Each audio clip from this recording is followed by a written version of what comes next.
All right, I think it looks fine. Okay. So this is one of those slides, PowerPoint presentation. How I is it? think I send you, I think how many? I think 5, right? Yeah, you sent me, give me a sec, let me see. You sent me 1, 2, 3, 4. You sent me 4. Yeah. Okay. Yeah, I'm uploading another one. He said he might use that also. Okay. So now in what order, oh, you don't know, he's going to decide, right? Yeah. Okay. So you're uploading another one. I have to get that one added to this.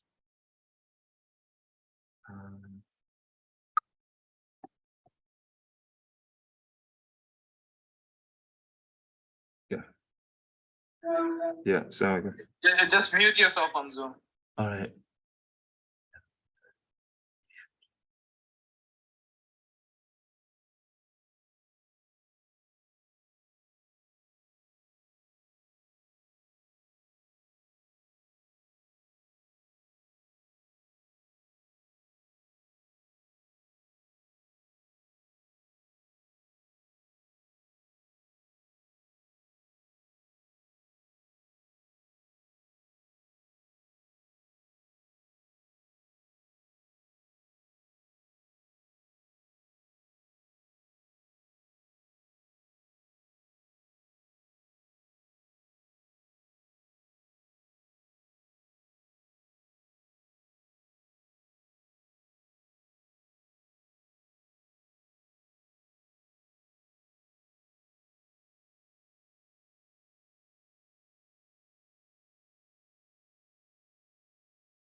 Morning, Dr. Oye.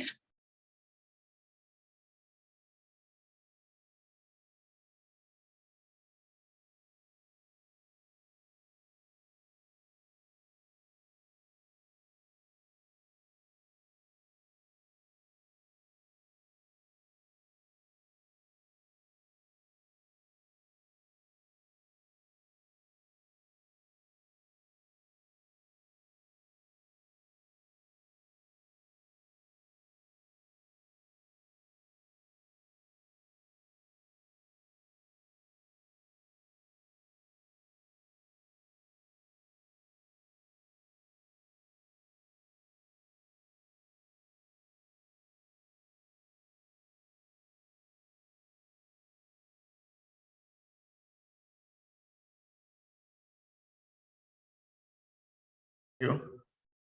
Hey, Yati. Hey, girl, how are you? Looking good. I can't get your volume. Can't hear you. We can't hear you. You're muted. That's Sorry. much better. How are you? I'm What's good. up? How are you? Good. Are you still in Arizona or are you back home? No, another 2 weeks and I'll be home. Okay, very well. Yeah. nice Enjoyed to- Arizona. You're looking good. Yeah, it's nice to see. It's getting hot now. It's reaching the hundreds. Oh, my. That's good. Excellent. All right. Congratulations. Yeah, nice to see you. All right, very well. So anyway, what we're going to do is we're going to get started soon.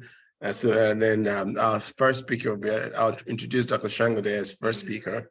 Then we'll follow that up with a case presentation by Kim Foley, my student at this time. And then we'll probably flip in, have Dr. Sangodeyi then introduce a couple of doctors. Hey, doctor, how are you? The doctors from the Gambia. And then we'll follow that up with making an invasive solution by talk by me. We'll do that, and if we have enough time, we may I may do a couple of other case presentations that Sad may have put in there already on the DVT. And that's an excellent talk that Dr. Palmer gave last year. I thought that was a real good talk. And Don Olson from last year's conference. If we still have too much time left, we may just kind of play that because I thought it were very good talks. Yeah. Okay. All right. So that's the plan, game plan. All right. So let's see. Kim, you all right? Yeah. You good? Yeah. It's gonna be all right. No big deal. Yeah. Just I'm gonna do a dance. all right. We'll let you do a dance. All right. So if you send Yati, you can come around. Come say hi to Yati. Yeah, Yati. Yati. She's one of my students. She's Hi, how are you? she's in Arizona now doing the rotation. You're in Arizona, where? North Phoenix, yeah, like Camelback, North but Phoenix? the hospital's in Mesa, yeah. Okay, okay. Cool. Do you get out at all? Have you climbed Camelback? I did. It's beautiful. Yes, I've been trying to hit as many mountains on my day off. Yeah, good, good. Go up to see Arco Santi if you have some time. It's not far and it's just amazing. I will. I definitely will. Yeah. Thank you. So, Yati, we have to also start planning for our next October conference. Definitely. Yeah, because we want to make sure we start to reach out to our speakers again like we did last year. Oh, So, definitely. I have a tentative I've formed out a tentative list of potential topics, so we just have to have speakers to match the topics. And I just finished all my rotations. I'm just studying now, so. okay, that's fine. Yeah, once you finish your studies, then we'll start. All right. Yeah, I'll call you a couple. Yeah, Click on the Yati's picture. Click on Yati's picture. Yeah, double click on that. It's not doing anything. Arrow, Okay, yeah, I got it now. Okay, so share screen. okay, listen, on the same link, I sent there's another presentation there by Dr. Badjie. Download that too. Okay, all right, let me do that right away. You're just going to present? Only my status. Oh, okay. He wants to present. Okay, good. Okay, let me do that right away, okay? Okay. All right, thanks. All right, that's pretty good. Okay. It's this one. So very well. So this year, yeah, see what we're gonna do this year is also on October 19 and 20, we'll do the study, the presentation from this conference room here at the hospital. Beckley, can you hear me? Yep, I can hear you. Yeah. I'll be there. Then- Yeah, that's fine. Then on the 21st, I'll then fly out to Nigeria. At that point, we'll kind of do like a in-service, live in-service for them on the other side for about 7 days or so. So, Well, I'm available if you need me there as well. okay, sure, that'd be nice. Yeah, so we'll need to make it, we need to make it real grand. This guy's be the biggest and best ever October this year, because it's gonna be, we'll do a couple of live cases. Well, we'll do a couple of live cases from the OR and then project it live to the audience, whatever the audience is around the world. Yeah. Yeah, perfect. That sounds Well, good. that'd be nice. I'm looking forward to that. Yeah. Do you have the CME forms? CME. There's a CME form we have to get in. Yeah, well, I don't have it. Let's see. We emailed the CME forms to everybody. They- What's that? We Todd email. had emailed the Yeah, CME. they'll forms. email that. Okay, So then so we have to get. yeah, Sam email to you. Okay. Yeah, they email it. Yeah, also, yeah, at some point, we have to tell them, remind me, or you can tell them, the CMEs on what they need to do for the CMEs, how they need to, important, they fill out CME forms and send it, yeah? Yep, Yep. definitely. We can announce it at the end and then in the Okay. beginning, you could just disclose no conflicts. But they have to, they should have received it, or then they should also be able to send that to you, whoever, site, whoever, so that way. Do I have to be on Zoom or this is it? I don't understand. You just have to be, that's it. You, My Zoom. No, you don't no, need your Zoom. you're live here, so you don't need to Zoom. Yeah. Do I have his? Yeah, he has your presentation, I hope. Sorry? Does he have this, does he have your presentation? Oh, I thought Zayat had. Okay, then I have it. Okay, he has it then. How many are there? Hmm? How many? About 5 or 6. 5 or 6. Okay, 1, 2, 3, 4, 5, 6. That's 6. Did you count me? Yeah, Kim said. Well, actually 7. I 7. didn't count you. You refused to put yours in the folder. I want to be able to find it in the event of emergency, quick access to necessary tools. Okay, no worries, we'll work it out. Okay.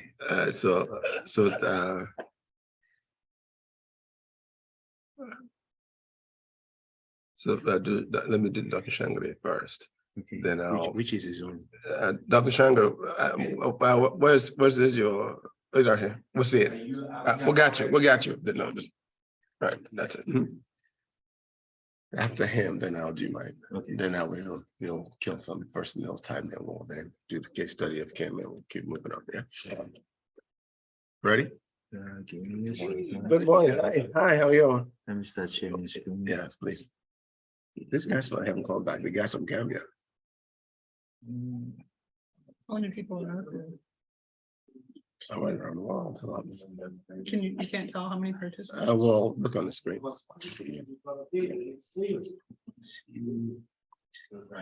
There's a problem. Why is it that I always have to admit, I have to. You need to change the setting. Yeah, I know. I just want it automatic. Let it, There's a setting where when Can you set you- up the meeting, I don't know if you could do it. I don't know it that well, but when you set up the meeting, you can say allow. Because this is going to cause interruption when you're presenting, and somebody needs to be admitted. It's going to Alright. cause interruption. Ask Yati, she'll know. Yati. Hello, Yati. Yes. Please, is there a way to adjust the settings so that way I don't have to keep admitting people in the meeting? Like, is there a way to adjust it so that they just automatically, join once the link is clicked? Let me check. Let's see, another person. They can do this touch. Because what's going to happen is, You'll have to keep admitting, yeah. Saad might know that. That's sad. let me ask. Saad? He's gone, sir. Go ahead.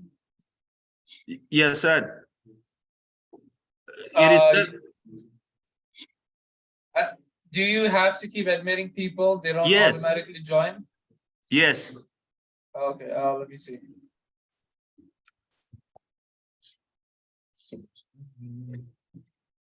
Okay, maybe if you see how you have the waiting room enabled, it might be something like, Sounds good. okay. If you go to the participants on the right side, you might see a small arrow. If you click that, there might be settings there. That might, Which settings specifically? I think Abubacarr knows, like the share screening, you had the settings there Yeah, and you change it. I think the participants has the same thing. Just click on that. participants here. Yeah, and on beside that, you can see the small arrow, right? Yeah, Yeah, and click on that. I think it might show you settings, and then you can change the settings from there. as well to mute, allow. Enable waiting. Okay, it says enable waiting room is clicked. Should I unclick that? Yeah, So they don't have to wait, right? yeah, exactly. They can just You have disabled the waiting room. Yeah, I've disabled the waiting room. So hopefully they can just get in. Yeah. All right. I think that's good.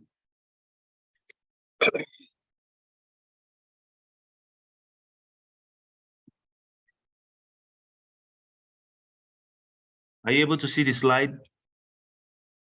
Yes. Okay. 1 minute to go. Everybody ready? Dr. Shango, you about ready? Yeah, I'm ready, but I'm ready. This, that's for him to present. So, yeah. You want to use this screen here to present, Dr. Shango? You can use this one here. Use this guy. Yeah. After I introduce you, can use this one. Your talk's here already. Yeah. Because you have to roll it. Yeah, well, then let me show them first. So let's, what's that, the clicker? This is the clicker here. This is a pointer. It's not the. It's a pointer. Yeah, that's the pointer, but it's not gonna. It's not gonna shoot. Yeah, he has to be in front there and. But you can also use it there. No. Then to advance, you can advance. You can advance with this too. No, it's not. You can just tell me what to use to advance up and down. You can either use the Okay, all right, arrow. good. Is it working? It's not working. Okay, use the mouse. It should You be can work this. for. I can work it for you actually. I will stand by you and Good. work it. That's good. All right, let me introduce. What's your topic? What's Spleen? I'll just say case, it's unusual case presentation and you want. Oh, you're supposed to disclose. There's a statement. Yeah, so you have to disclose that. You have no disclosures, no conflicts of interest. All right. Ready? Yeah. Okay. Good morning, ladies and gentlemen from around the world, and welcome to our Global Ground Rounds today, May 27th, 2023. It's our pleasure to have you here this morning, and also thank you for taking time out of your busy schedule around the world to join us on this platform. We are thrilled today to continue the process of exchanging ideas globally, where interesting cases are presented, and we're able to use those cases for clinical benefits. The whole idea of the Global Ground Round is to ensure that physicians, nurses, and other healthcare professionals can share ideas and about their clinical practices with one another, and also bridge the divide between the Western countries such as USA and other countries, Europe and Australia, versus less privileged communities around the world. Our goal for the conference is to ensure that we continue to make this process of educational exchange interactive as well as educational for our participants. And we look forward to making sure we have an excellent presentation today. Would like to thank the Uzuma Foundation for being a sponsor of this program. Also like to thank the Society of Black Vascular Surgeons who have recently also become member as a sponsor of this program. The Edward B. Digital Vascular Society, as well as the International Society of Endovascular Specialists and the Oyo Global Medical Foundation. We would like to start this meeting today by first introducing our first speaker. Our first speaker is no other than Dr. Sangodeyi, who is a prolific general and pediatric surgeon, trauma surgeon here in Beckley, West Virginia. He's had a long career in surgery, and he is a trauma director also for Raleigh General Hospital in Beckley, West Virginia. Today, he's going to give us an exciting talk, and I'll let him introduce his talk. Dr. Sangodeyi, welcome. Well, thank you very much, Dr. Oye. Just as a start, I need to say I do not have any financial disclosure with regard to this topic. If there are people from Gambia on the program, I welcome you dearly. In March, a group of us, doctors, lawyers, and administrators went to Gambia on a medical mission to evaluate their need there. It was a very, very good trip. And I highly recommend that any of you on this program should visit the Gambia one of these days. A beautiful country, very friendly people, a small country, about 2.1 million people. I understand it's about the size of Delaware. The Uzuma Foundation, I'm a board member, is a nonprofit organization devoted to helping people around the world with healthcare needs. And ADHS is African Diaspora Health Services, is the for-profit section of the group that is developing in Africa healthcare facilities. And you are all familiar with the Oasis Foundation and Oasis Global Health Services, which is the main sponsor of this program. But the Uzuma Foundation has decided to co-sponsor this program. It's a beginning of telemedical education to be beamed to the rest of Africa, but to start with in Gambia. So I'm glad to be on this panel. My topic today is very simple. The topic is called Spleens, S-P-L-E-E-N. And the whole purpose of giving talk on the spleen is to really encourage the student, the resident, and the participant to evaluate spleen and to kind of review the diagnosis and treatment of any splenic related diseases. The spleen is when I was a medical student many years ago, it was regarded as a mystery organ, but not anymore, actually. On my first slide, you will see the spleen that is that is the dark brown organ in your picture. The function of the spleen threefold. It filters, it really helps with immunity, and it helps with hematopoiesis. I have to define the hematopoiesis, and much of the hematopoiesis is really related to children. In adults, there's very minimal function of hematopoiesis of the spleen, except in some certain diseases where you have red blood cell and WBC formation in the spleen. But mainly we're talking about hematopoiesis in children. Immunity is very important as it's a big lymphoid organ. And then the filtering part is any of the old red blood cell or WBC are sequestered in the spleen and destroyed. And much bacteria and foreign body are also met their death in the spleen.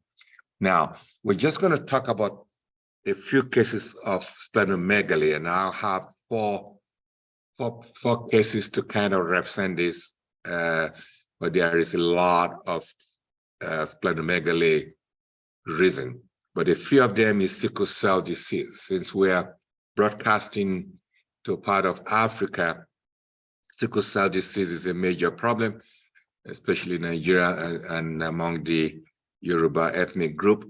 So you see huge spleen in sickle cell disease. Another big problem in Africa, especially in sub-Saharan Africa, is malaria. and you see huge malaria spleen. That is a major problem. Tuberculosis is another one that will cause splenomegaly. There is something called miliary tuberculosis that will affect the spleen and basically spread throughout the spleen. Cirrhosis of the liver is a common problem, especially where we are here, alcoholic cirrhosis or fatty liver that turn into cirrhosis or hepatitis that turn into cirrhosis. As this can also cause enlarged spleen. Trauma is a big deal because I see a lot of trauma, blunt trauma especially. The spleen is highly representative in the blunt trauma, abdominal trauma. You have enlarged spleen due to bleeding into the spleen. Of course, malignancy like leukemia and lymphoma are particularly also represented in spleen. There are non-malignant conditions. Cyst is one of them, and lymphangioma is another one. Next. Now, this is a huge spleen that I had. Was probably the biggest spleen I took out in my entire surgical life, which is so many years ago. This was in 2019. Mr. Brandon, for the sake of HIPAA, we not mention the last name. Mr. Brandon came to us with a very large abdomen. The spleen was occupying most of the abdomen, having a lot of pain, weakness, and could not eat too much because the spleen is so large that it compresses the stomach. But interestingly enough, in this young man, he has what they call cystic hygroma of the face, especially of the neck on the left side. Cystic hygroma is a congenital lymphatic vessels disease that overgrow of the lymphatic system. So this patient, when you look at, he was ready to have me take his picture, but he has to travel out and he could not send me his picture out of the country. So he has cystic hygroma and this huge spleen clinically. And there was no way to treat him because he was having so much pain and swelling and difficulty that we have to remove the spleen. A typical spleen weight is only 160 grams averagely. This spleen we took out is about 18,000 grams. That's how big the spleen is. Next. Now, this is the spleen after we took it out. I mean, just a very, very huge spleen. So the case was sent to the pathology and the final diagnosis was lymphangioma. This is very rare. So basically, the spleen participated in the cystic stuff that we're talking about.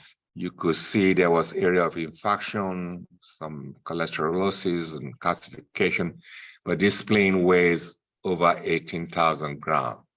The normal spleen weighs only 160 grams. So that's how big this spleen is. Next.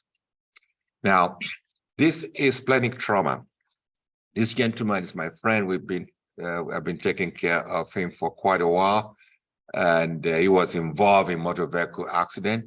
And you could see the spleen with hemorrhage inside it.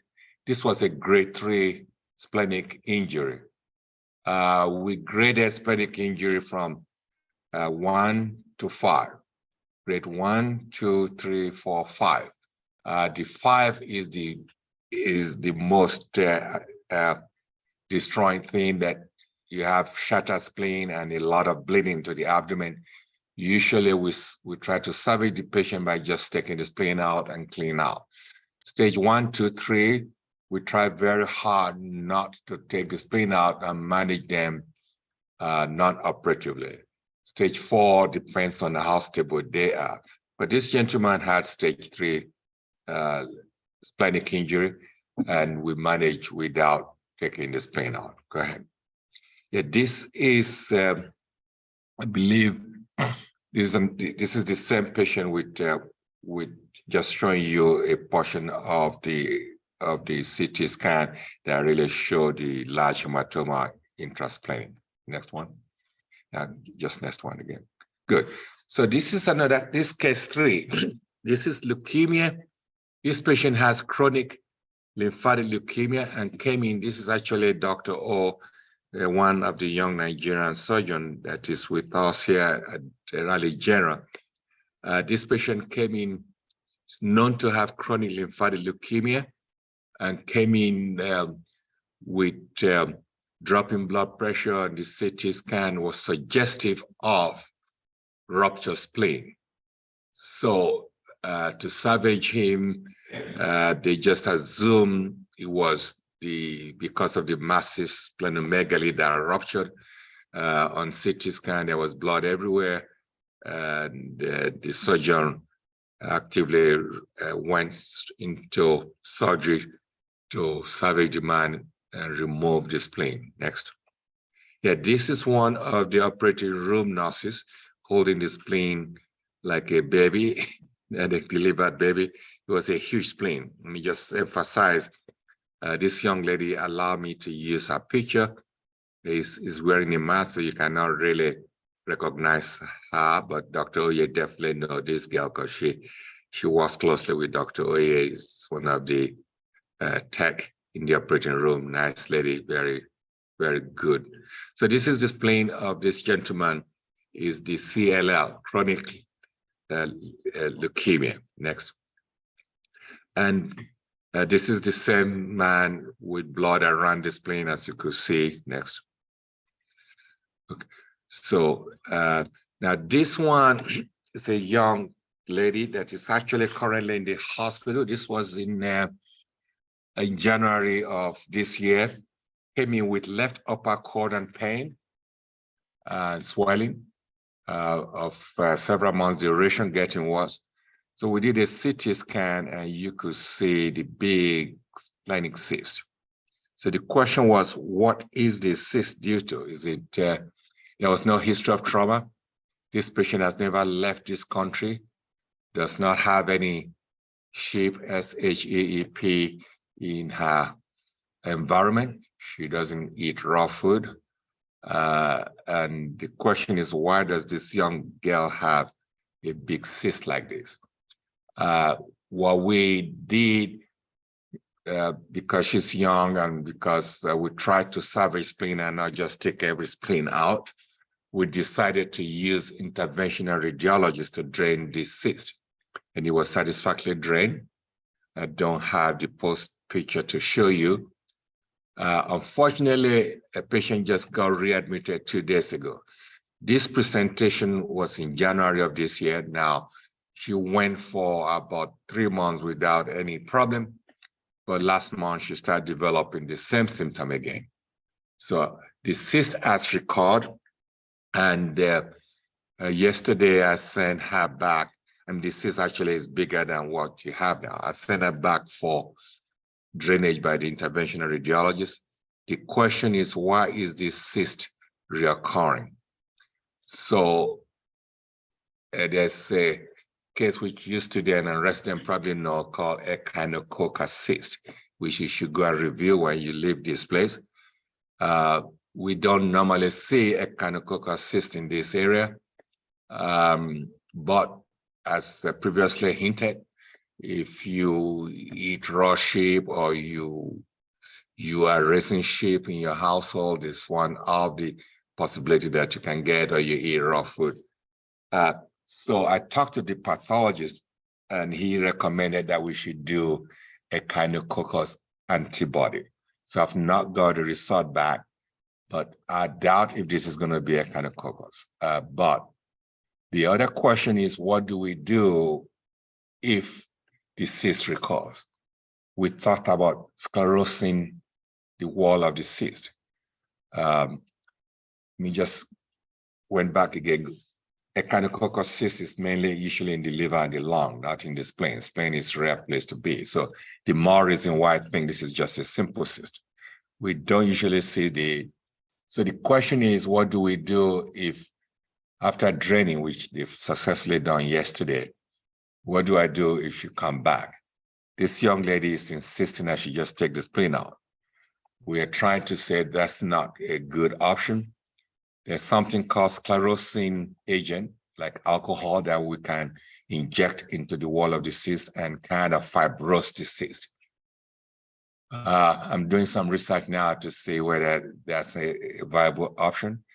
I've not seen any write-up on that as a good option.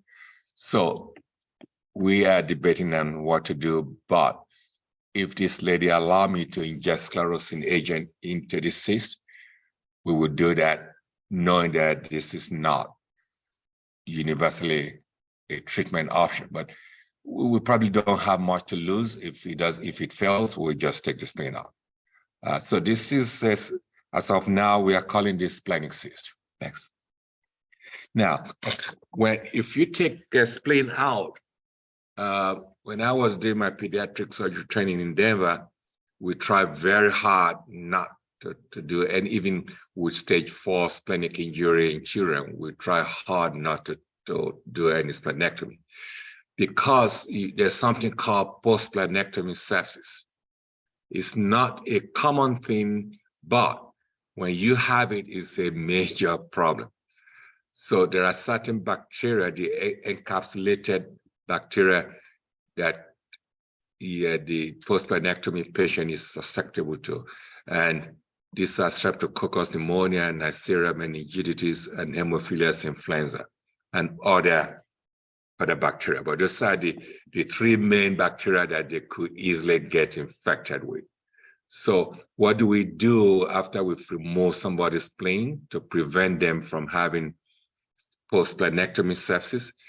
There is vaccination. The ID doctor has a system as to when you can vaccinate and when you should vaccinate after the splenectomy. And then there's something called prophylactic antibiotics. So each time they have to have their tooth pulled or a simple procedure, they have to be covered with antibiotics. Some people are recommending long-time, lifelong, low-dose antibiotics. I'm not one of those that favor too much antibiotics, so that's not something I would prefer. But definitely, vaccination is important. Of course, education of the patient to let them know that their spleen is gone and they are not as immune as everybody else. You recommend a loctite bracelets for them. Next. So that's basically, in a nutshell, presented 4 cases to represent possible causes of splenomegaly. It is very interesting to review your splenic pathology and the treatment and the etiology of splenomegaly. These are just 4 cases that kind of showcase a reason for splenomegaly. Questions, please. Yes, Dr. Sangodeyi. Nice talk. One of the things you mentioned about the possibility of doing sclerotherapy. You talk about alcohol. That you maybe considered maybe your research looked at the possibility of using polydocanol or maybe sodium tetradocal, which we normally use for venous work. Maybe that might be helpful. So you may want to consider that. Good. Is there a role for also maybe deloculation of the cyst? Is that a possible option to preserve this thing? Oh, you mean to go in and do just remove the, yeah, well, that is a possibility. I mean, frequently, sometimes we do what they call splenography when we are in the belly. Instead of taking the spleen out, we just suture the laceration or remove the necrotic area. But we could go in there and just remove the spleen, and just remove the cyst. Frequently, doing splenectomy is a lot easier than fiddling around with portion of the spleen because it's very vascular. So it depends on how easy it's going to be when you get there, whether you can just peel off the wall of the spleen. Right. But I like your suggestion of the other option for the sclerotherapy using the other agent. There's several agents you can use for sclerotherapy, but what Dr. Oye mentioned is a very good one. But really, I've not. I mean, this is such a rare case that I don't know whether sclerotherapy is an option. How old is the patient? That 32 years old. I think 32, yeah. one of the things. How long does the onset of the sclerosing agent take to come into effect? That I don't know, just like I told you, this is gonna be like sclerotherapy. But when you do sclerotherapy, like they do use it for vein, and like Dr. you do it for those varicose vein and sclerotherapy, those vein, it happens within 2 weeks, maybe. One of the things that you can do is first drain this. Yes, of course. Mhm. Then put the sclerosing agent in. It's more effective that way. Right. I've used it for lymphocyl in the groin area, and that really works well. But how soon? I mean, she wants to know how quickly that will work, like 2 weeks, maybe 1 week? Probably 2 to 3 weeks. Yeah, about 2 to 3 weeks, I would think. Okay, interesting. Thank you. Any other questions? Thank you. Thank you, Dr. Sangodeyi. That's a very insightful presentation. Well, thank you so much for your participation in the conference. We'll follow this on with next talk, moving along. And that will be essentially talking about endovascular surgery and how we are able to push the envelope of endovascular surgery within beyond our current space. Endovascular intervention, is it feasible or can it be feasible in Africa? There's a blueprint for success. My adventure into endovascular surgery started following my training at Arizona Heart Institute under the directorship of Dr. Edward B. Dietrich, late Edward B. Dietrich, who was a very fantastic surgeon, and we're able to go beyond open vascular surgery and do a whole lot more endovascular surgery. As my clinical practice started in 1997, I was able to move from open surgery 50-50, now maybe about 80-20 in favor of endovascular surgery. And when possible, we do endovascular intervention for most patients. Coming to West Virginia, where the population had this significant amount of vascular disease issues, we were able to start an endovascular program in 1997 in Clarksburg, West Virginia. And at that time, there was very little endovascular presence. And after about 7-8 years, then moved over to Beckley, West Virginia, and also formed 2 programs here in communities also that did not have endovascular presence. Today, those programs are doing quite well. We've been able to take that information or knowledge we picked up over the years and start a program in Bayelsa, Nigeria in 2017-18. And now we're doing active work across different areas of Nigeria, northern Nigeria, Abuja, Lagos, Port Harcourt, and Bayelsa as in pushing the endovascular envelope. So today I'd like to talk about endovascular intervention. Is it feasible in Africa? My answer to that is yes, but there's some significant challenges that we need to worry about. Endovascular surgery, as you well know, is minimally invasive. Charles Daughter has been credited with performing the first balloon angioplasty in 1964. And technology has blossomed from the 70s to the 90s, and the first formal endovascular program started in around 2000. But prior to that, the persons like us who trained with Dr. Dietrich, who had the opportunity to be well trained in the technology. Endovascular surgery has been quite advanced in the USA, Europe, Australia, Asia, and some aspects or areas of South America, but it has lagged behind in the African continent. Our goal as part of the endovascular revolution is to try to bridge the divide between Africa and the Western countries. And the areas of application are aneurysm repair, which we know EVAR, carotid endarterectomy is now shifting towards TCAR in some cases. By firm bypasses can be avoided by doing stenting in the aorta and the iliacs. Firm bypasses can be avoided sometimes by doing angioplasty, atherectomy, stenting, big renal bypass can be avoided by stenting. SME bypass can be avoided by doing stenting sometimes, and so on and so forth. So next. This is a simple endovascular intervention. Patient comes in, the renal patient has stenosis of the AV fistula. You're able to put a wire through, balloon it, and restore flow versus doing a bypass around the area of stenosis. This is an area of the subclavian vein, which is similarly treated. Angioplasty on the left, stenosis on the left, angioplasty on the right with stenting on the right. The next, again, is an example of a TCAR case. Next. And this was an interesting case, a patient who presented with facial edema. And initially, we thought maybe he had stenosis of the subclavian vein only. And you could see the catheter going from the IJ.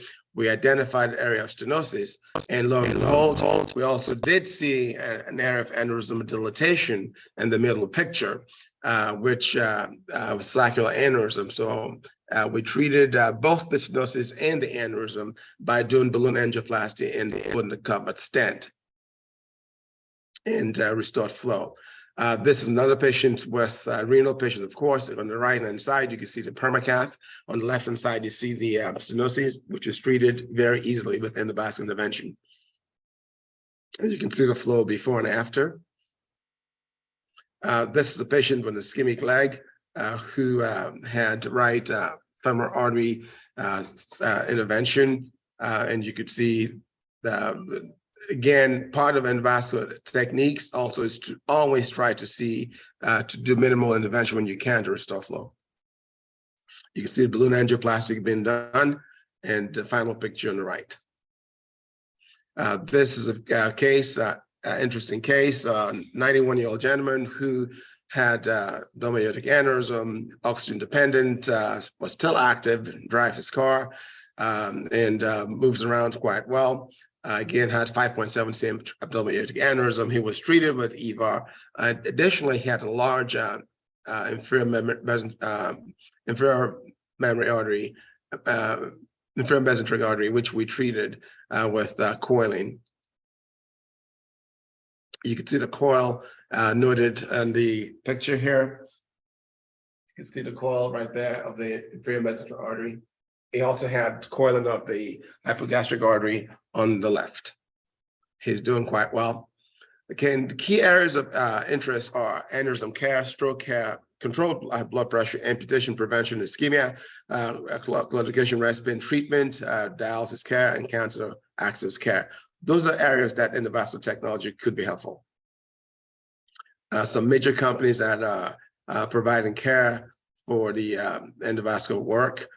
And by the way, I have no disclosures to present for this case.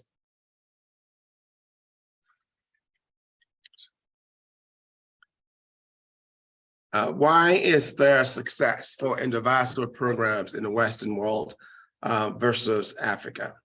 There are some reasons. Hospitals are more supportive of technologies due to financial profitability in the US.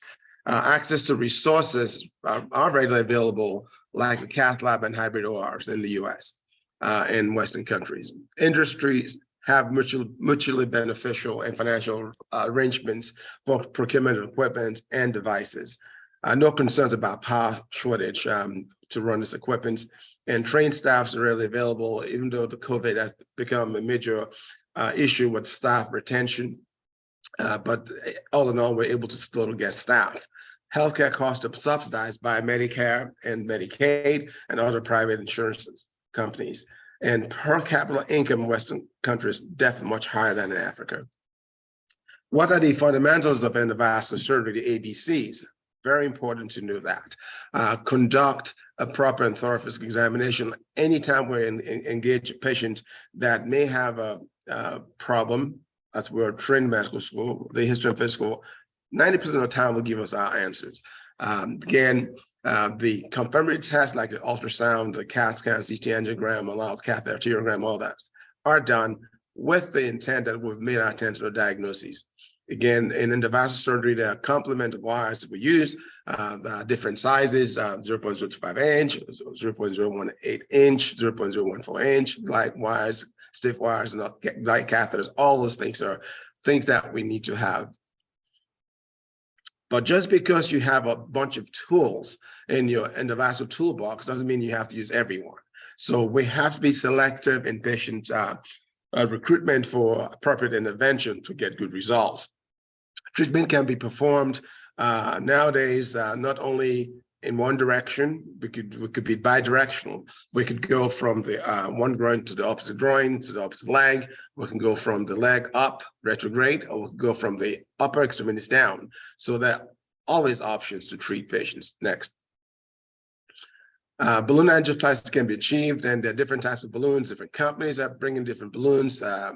They're always there. You have to be able to select what works well for your patient.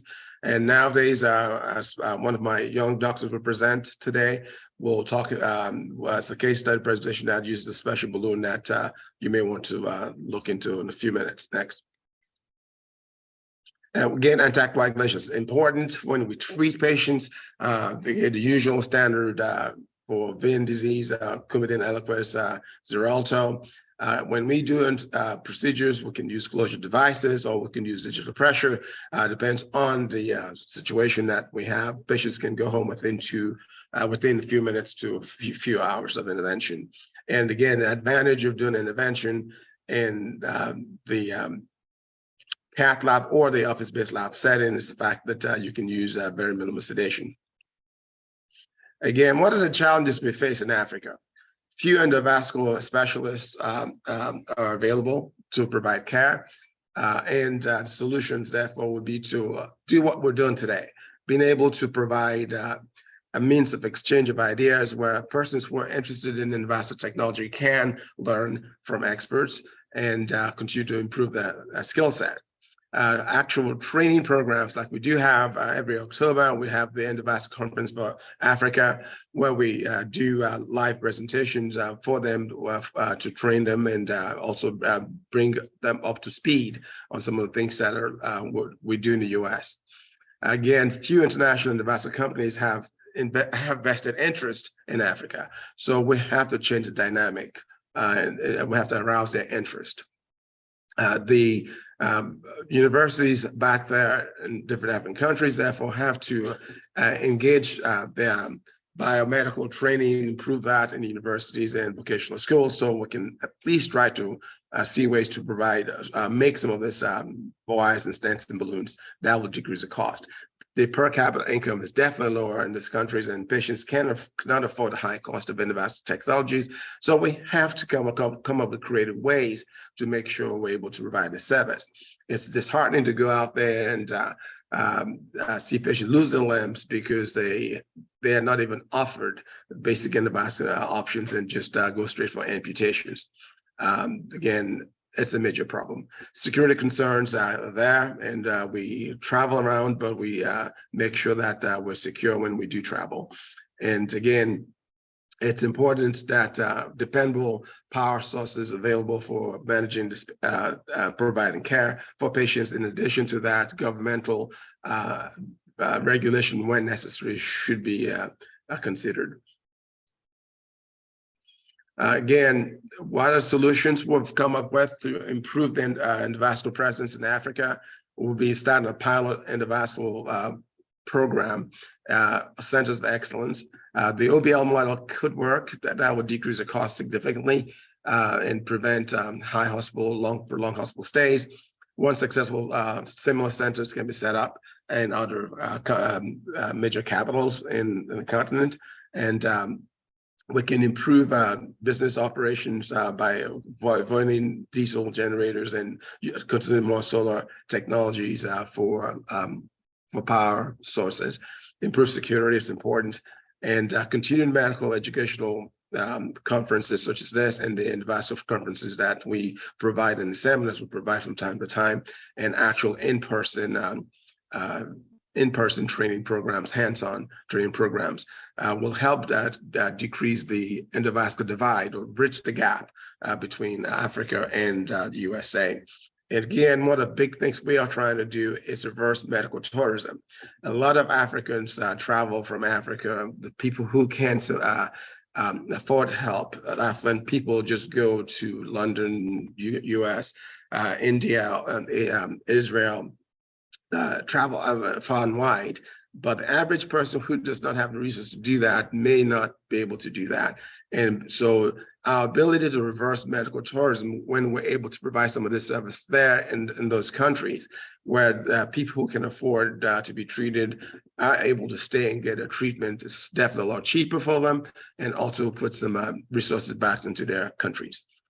So for now, I'll stop at this point. And the vascular technology is possible and we can make a difference. We'll continue to strive to engage professionals such as members of the Society of Black Vascular Surgeons and other vascular surgeons who may be interested in helping advance endovascular technology, making it feasible in Africa. Thank you. All right. Next one. Someone's going to speak. What's that? Someone else. We have our speakers online. Yeah, let me in person.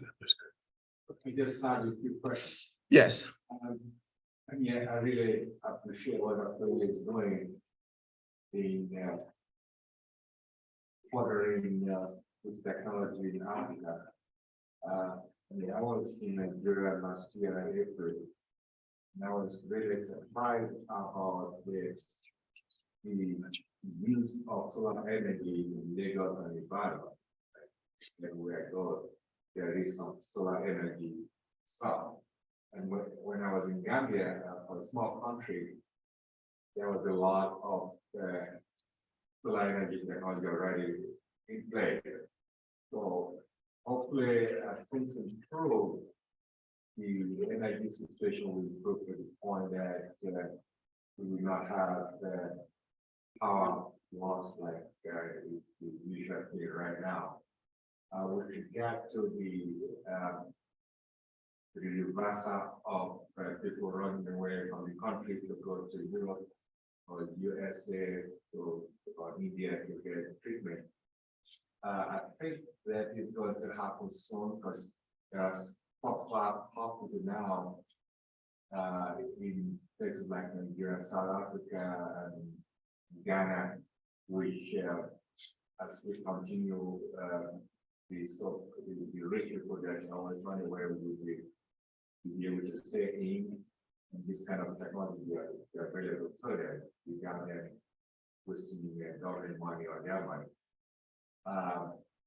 The other thing is that the insurance company in the initial stages, the rudimentary stages, even in Gambia, I noticed the government is trying to start health insurance. Similar thing is happening in Ghana and Nigeria. It's not fully loaded yet in most of this country. There's going to be a gentleman, a young man, Dr. Badjie, that will be giving a talk today that will tell you what he has done to try to move things along instead of just complaining that we don't have it. And he has done quite a bit in making things happen in Gambia and also in Nigeria. He started in Gambia, and I think it looks to me like that would be the next topic. Is that correct? Yes. All right, we'll let Dr. Sangodeyi introduce him. Yeah, we introduce Dr. Badjie. Dr. Badjie is a well-renowned pharmacist in the University of Tennessee. Has been to different parts of the world, lived in Belgium, New York, North Carolina, and many places. And he had this entrepreneurial program in Gambia that was very impressive. He was one of our hosts when we went to Gambia to visit. He currently lives in both countries, the US, i.e. North Carolina, and also in the Gambia. So I will introduce my friend and good buddy, Dr. Badjie, who saved my life in Gambia by giving me some electrical stuff to be able to use my sleep apnea machine. Otherwise, probably would attack the system there doesn't work with my system, but he was able to steal his dad machine to bring to me. And I appreciate that very much. Dr. Badjie, you are on.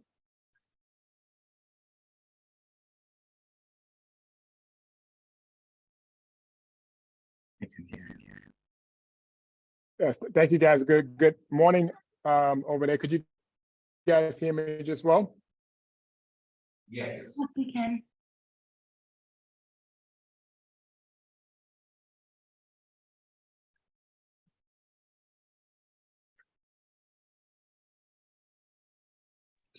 He has to share his own screen. I think you've muted yourself.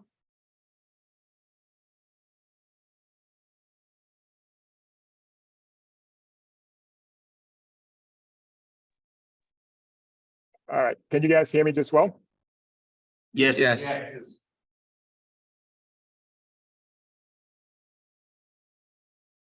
Fantastic. All right. Good. There's always a sign, unfortunate, but it's great to be here. Good afternoon. I guess good morning to you guys. Greetings from the Gambia. Do I have the floor to go ahead? Sure.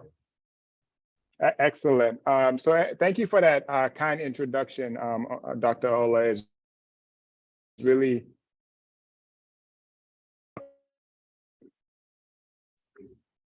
I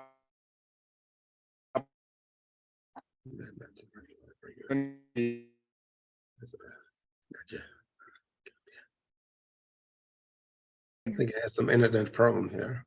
Yeah, there's some lag. Sad said there's some lag. with I think like-minded individuals. The whole time to the Yes.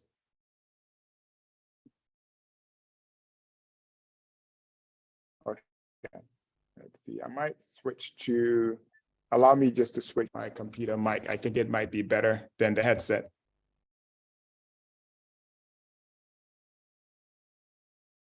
Okay, so as he mentioned, my name is Ismail Badjie. I'm a pharmacist by profession, which I think it's important. And a lot of what I wanted to talk to you guys would be from a perspective of a pharmacist. But I've always seen throughout my years of practice in the United States, but also having lived around the world, what opportunity community pharmacies, especially in Africa, had to leapfrog a lot of challenges in healthcare that have existed honestly since independence for a lot of the countries. And being born in the Gambia, for most people that know, Gambia is the smallest country on mainland Africa. Our population is barely 2 million people. It says 2.5 million people, but also is a country that 4 to 5% of our population does not live in the Gambia. And I think that context is very important. What that means from a healthcare standpoint, or even from an entrepreneurship opportunity standpoint, is the market is less forgiving, and it's an ideal place to have a hypothesis about solutions that could be permeated across the continent. And the past 3 years for me, since we started inaugural Global Health as a healthcare solutions company, afforded me to see how best we could move the needle and kind of prevent as many people as possible from ending up within the realm of the presentation that we heard earlier before.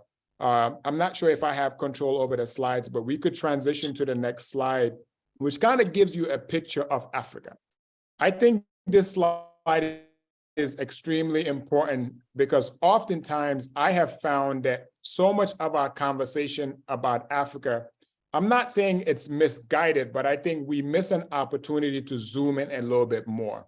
You could look at Nigeria, which we ran up for 6 months in Nigeria, 8 stores in Lagos, some stores in Aba, Owerri. So just a little bit of context there. Africa is populated, yes, but also Africa has an interesting dynamic that's going on right now where the small amount of elderly people we have dying early, yet majority of Africa are yet to celebrate their 25th year-old birthday, which is an interesting dynamic from a healthcare standpoint, meaning the people that are older, we're still yet to prolong their life to see the life expectancies like the likes of Japan, where majority of people could celebrate their 75th year-old birthday, their 80th year-old birthday, where Africa today, only 1 in 3 men, for example, live to celebrate their 65th year-old birthday. So the quality of life and the health lifespan is very limited. So majority of when you hear healthcare is a problem in Africa, or we don't have good healthcare systems, often that conversation revolves around healthcare at the bottom of the funnel. And on the slides, I'll explain what the bottom of the funnel is, but I've always seen a unique opportunity there, as in Gambia, for example, if half of our population, about 60% of our population is under 25, why is the government building a 500 bed hospital? Because it begs the question, who are they building the hospital beds for? If most Gambians are dying before 56, even if they get to a hospital bed, but by the time they arrive there, their kidney failure, they're in need of dialysis, or they have a stroke, or we only have one cardiologist in the Gambia, the entire country, who can't do all the intervention cases. Even if they have the fanciest hospital bed, the likelihood of extending mortality to even 2 to 3 years is limited. So that, to me, there's a problem. So you have a situation where, if you look at the screen that I'm showing you, I think most of the people who are clinically oriented will agree that most of our clinical processes, independent of emergency cases, follow a certain pattern. And this is not an Africa pattern. I think even in the US healthcare system, most patients that may present with a symptom, which could be objective or subjective sometimes, needs to follow a pathway that leads to positive health outcomes. One of the biggest limitations in Africa is our healthcare systems are so fragmented, where a typical US health system, this entire funnel happens in one building. In Africa, this entire process could happen in 5 or 6 buildings that we expect a patient to traverse, meander through. Maybe they know somebody at a hospital, uncle's a doctor, but you are not capturing everybody. So from presentation of symptoms that something may be wrong, to needing lab analysis, which is more an objective assessment of what's going on, to a doctor, a physician being able to analyze the objective measure, take into consideration the subjective measure, write a prescription, head to a pharmacy, the pharmacy dispense the medication before you could have an opportunity for positive health outcomes. Even in more sophisticated markets in the USA, only 40% of the prescriptions that physicians write get filled at the pharmacy. And that begs the question, if that prescription is for an acute medication or a chronic medication. If it's an acute medication, maybe your immune system might be fortunate enough for you not to need that 7-day course of antibiotic. But if it's an acute medication like diabetes, hypertension, in Africa, most people's relationship with healthcare is only in a time of crisis and emergency. So a doctor could catch a 40-year-old gentleman, tell them you are hypertensive, go home and start lisinopril hydrochlorothiazide, but there is no system in place to make sure that that person is on a medication therapy management program where they do not present in the same hospital that they saw the doctor 15 years later suffering from a stroke. So that, to me, has always been the biggest opportunity for the community pharmacies, which certain aspects of community pharmacy in Africa should be considered.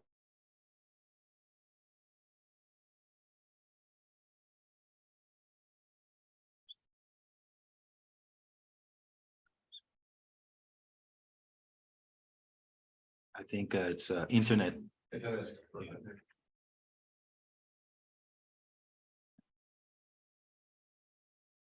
Give a few more seconds, maybe it'll connect.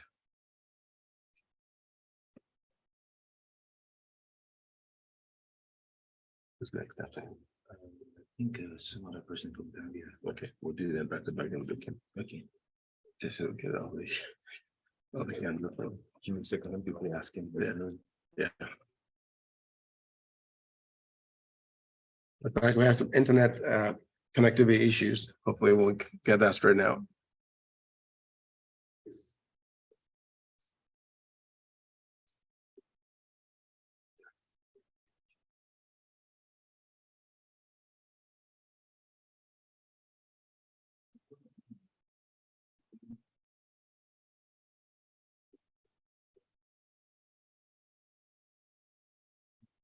Dr. Oye, I have a question. Yes.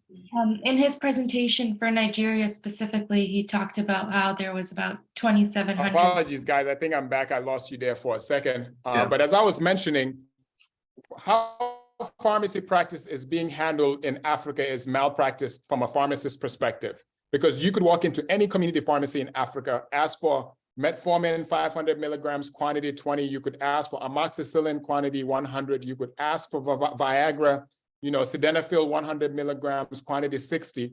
And they'll tell you your total is 10,000 Naira or your total is 200 CDs and you walk away. So most of the times people don't understand the implications of that, but it has been commercialized for so long that we've missed an opportunity to prevent the number of people that end up needing to see a cardiologist, end up needing to see a nephrologist, an endocrinologist as well too. So that's just something to keep in mind. So if you transition to the next slide, this presents the Africa opportunity. And I think any healthcare professional in this day and age, Africa is presenting opportunities for not only healthcare, but in agriculture, in technology, in education, in fintech. But I think Africa is uniquely positioned from a healthcare standpoint because most business models that can be vertically integrated, you have an opportunity to keep a patient or a customer for 40, 50 years within a health ecosystem. And this was the opportunity we found was, okay, if the model is, even the government playbook, because of legacy projects that they love, is let's build hospitals, not factoring that Gambia, for example, 10,000 patients to one doctor. The Gambia, people don't understand, even when it comes to people trained pharmacists, the Gambia population, 2.5 million people, we have 34 registered pharmacists in the whole country. So it allows you to understand the amount of scarcity that's in the system. So the models have to evolve where you're leveraging technology, you're leveraging, virtual care.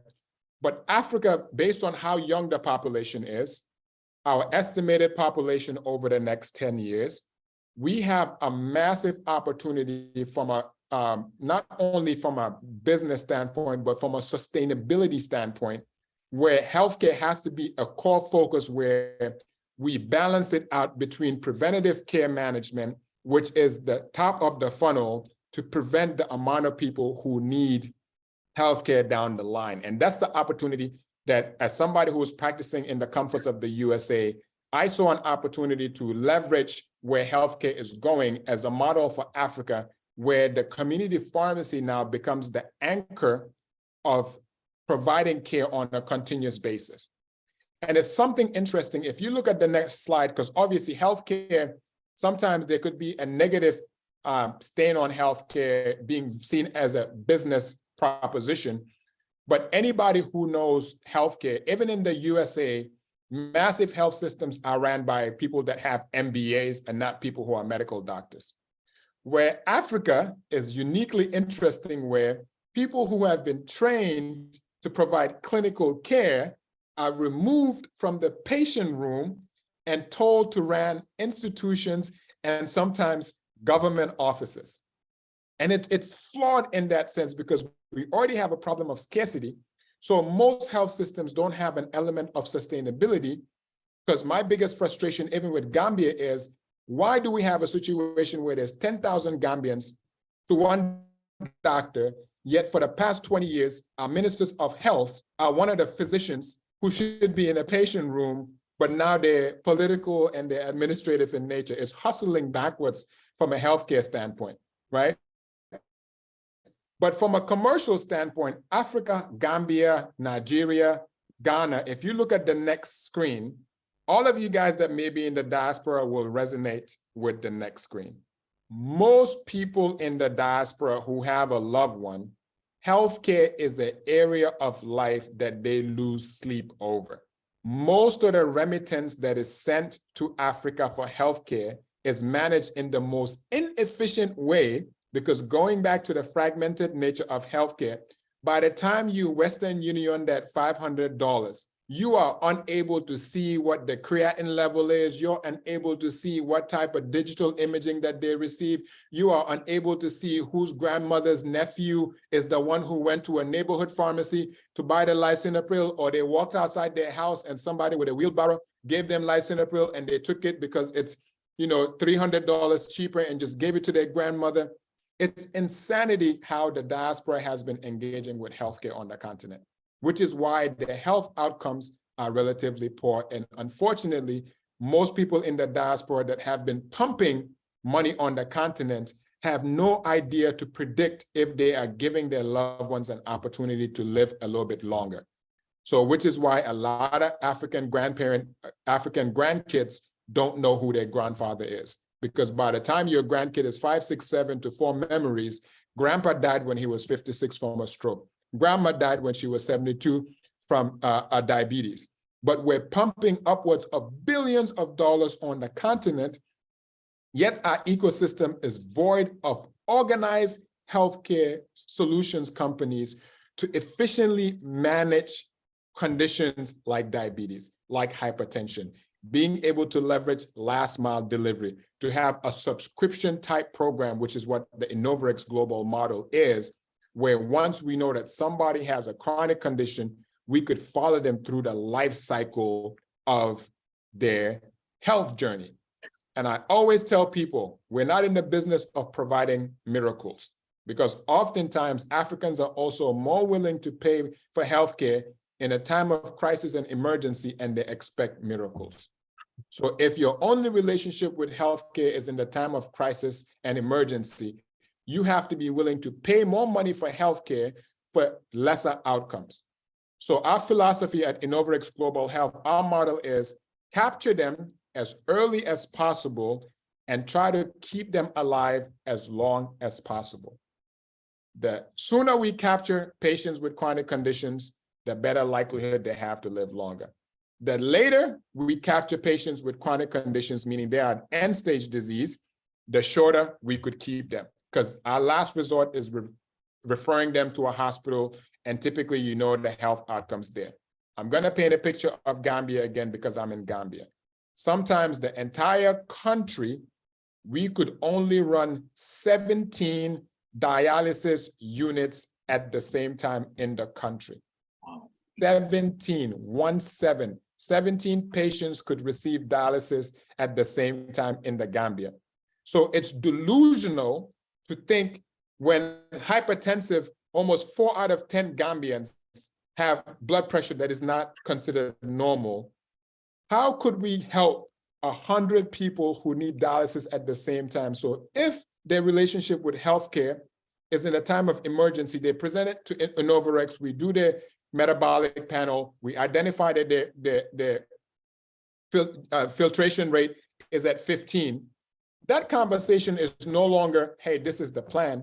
That conversation is tell your family to start getting their affairs in order, because the likelihood of you being able to squeeze in the 17 chairs that are available, and you're not a minister's son, you're not a politician's husband or wife, death is inevitable. So mortality is guaranteed. So I really want you guys, if you remember anything about this conversation, I want you guys to see how the human experience of Africans are affected by how our health systems are built. And if you look at the next opportunity, it also shows, the next slide, please, slide 6. It also shows you something very interesting that's happening on the continent. If you've paid attention, every tech company that's in the fintech space, the world has gone digital in a way that healthcare, we cannot advertise healthcare as tech-enabled healthcare businesses. That is literally advertising a bird that could fly, because healthcare cannot exist without technology right now.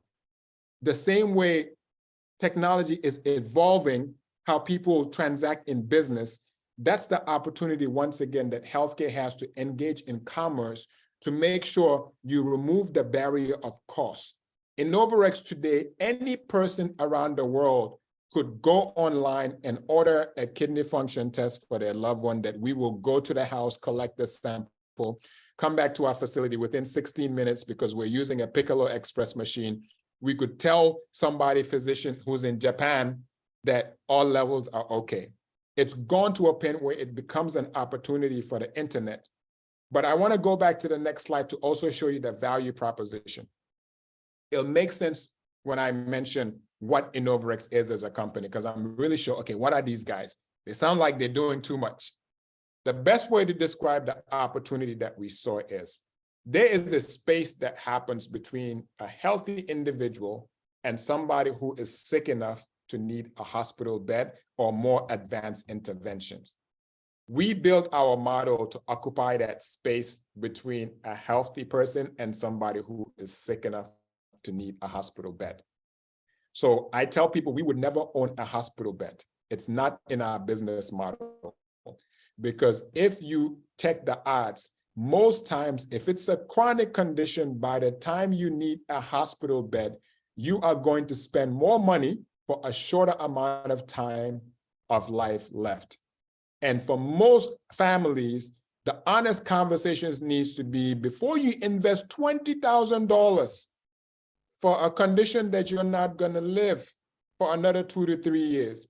Take that $20,000 and get your family's affairs in order to make sure you're leaving something behind and that you're not dying and leaving them with more financial constraints where they have an inability to fight themselves out of poverty.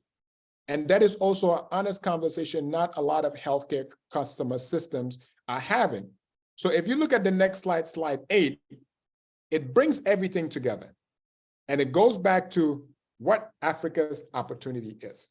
I call this the funnel of life when it comes to wellness, because the moment we're born, we're dying. Clinically, I know Africans have an uncomfortable relationship with death, but from the moment somebody is born, they've started their journey of dying. So you look at it as a funnel. Everybody starts at the top of the funnel. You may be like myself, who I'm 37 years old. I've had hypertension since I was 28. Because my mom is hypertensive, she's diabetic, my grandmother died at 56. So when hypertension arrived at 28, I told him, you know what, I'm ready.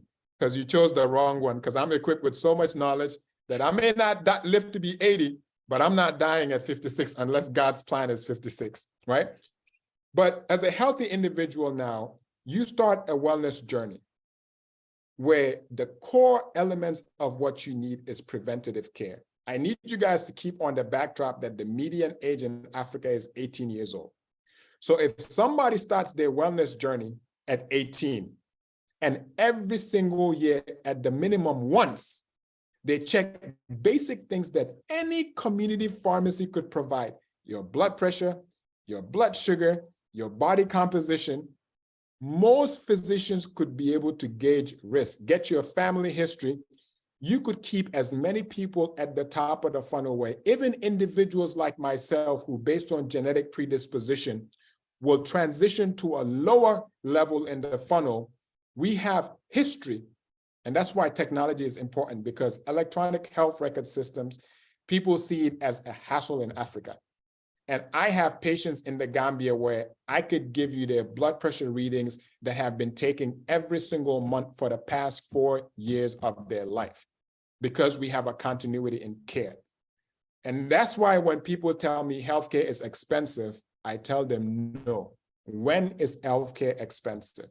Because for people, the majority of our population right now are at the top of the funnel. If we could delay how fast they transition to the lower of the funnel, which is where healthcare becomes more expensive, I tell people it costs 40 cents for a blood sugar test. And it could cost you upwards of $15,000 to $20,000 for a kidney transplant. So healthcare is not expensive. Healthcare is expensive if you are at the bottom of the funnel, in which from an operational standpoint, emergency rooms have more challenges managing operations, end-stage disease. I talked about the dialysis situation. So in as much as I heard the conversation earlier with the intervention, that is needed. Africa needs those end-stage interventions.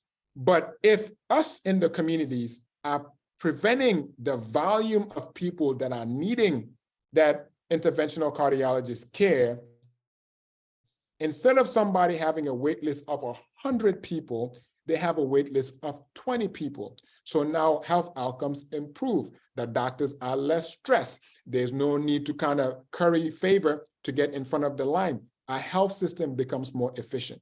So you cannot have a conversation about healthcare without understanding the funnel and where Africa is going, which begs the question every time I see sometimes donor organizations that want to donate a 500-bed hospitals, who are we building the hospital beds for? When the average 18-year-old does not even care about seeing a doctor, let alone, unless you have an emergency situation, motor vehicle accident, but that is a small percentage of the population that need hospital beds.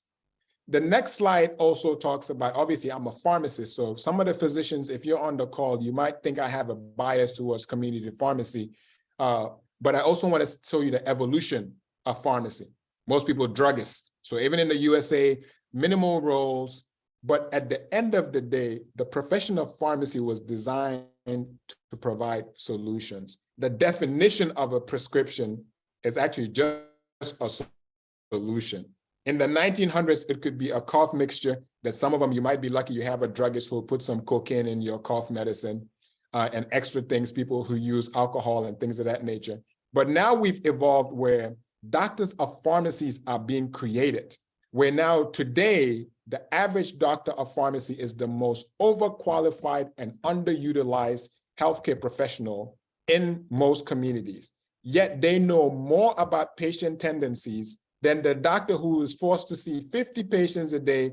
Yet when I was working in rural America, I could see people come to the counter and make a decision on whether they're going to pay that $200 copay for insulin or they're going to buy a jug of milk. So in that decision, because of their circumstance, they are going to choose milk 9 times out of 10. But the doctor who might be Harvard trained, who wrote that fancy prescription, had the perfect diagnostics, did everything and issued that prescription for long-acting insulin, has no idea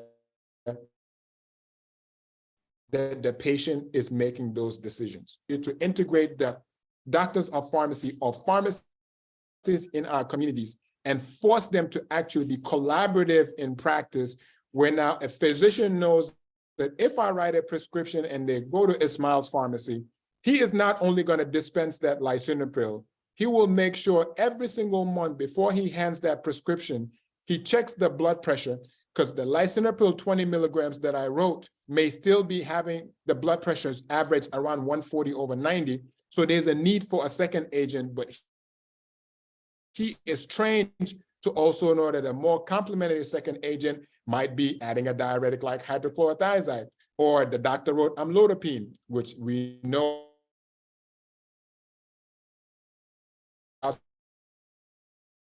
channel blockers have better outcomes sometimes, and notices that it's the end of the month, but there's 15 tablets of amlodipine.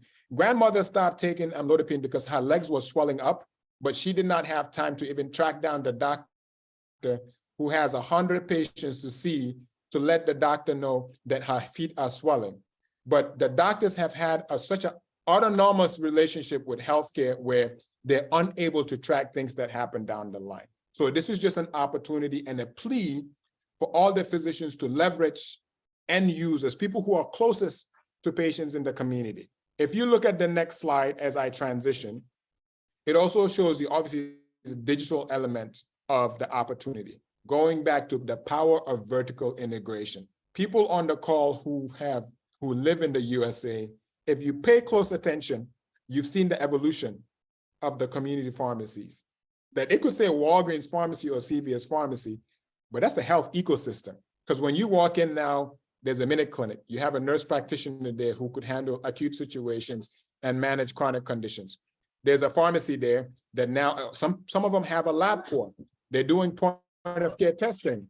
Because in this day and age, outside guys, in this day and age, there's a lot of clinical information that you could get without having to leverage. Excuse me, guys, please, outside. Take him outside. Thank you. Go ahead, Tijan, outside.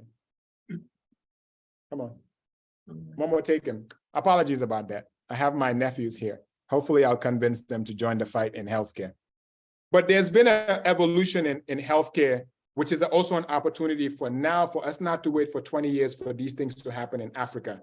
It could happen simultaneously. And I think we are proof that every new advancement in healthcare in the USA that is more preventative and chronic management related, we have an opportunity to do it in Africa. So this just shows you the power of integration, once again, where the understanding the psychology of the patients, they know that they go to one place, capture them, and keep them as long as possible.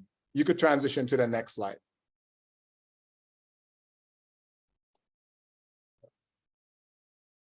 This is also an experiment, obviously, with Amazon.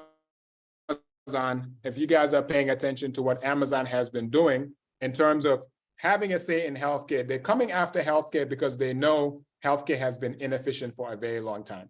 And they know the average consumer is not even going to a grocery store anymore. They want their prescription medications delivered to them. So it just goes to show you how that's evolved. And now, if you guys paid attention earlier this year, what did Amazon do? They unleashed a subscription plan where if you have a chronic condition now, they are saying your simvastatin 20 milligrams, I know you order bread of milk every single month. Now, why don't we send you your lisinopril every single month for $5? Most patients are not loyal. They want convenience, the path of least resistance. So the RX Wow Pass, once again, another opportunity for Africa to model these things. So even in Gambia now, we have been running this exact same program for chronic conditions on a subscription basis, just to make sure we could maintain the consistency of care. So just a current example that I think people should pay attention to.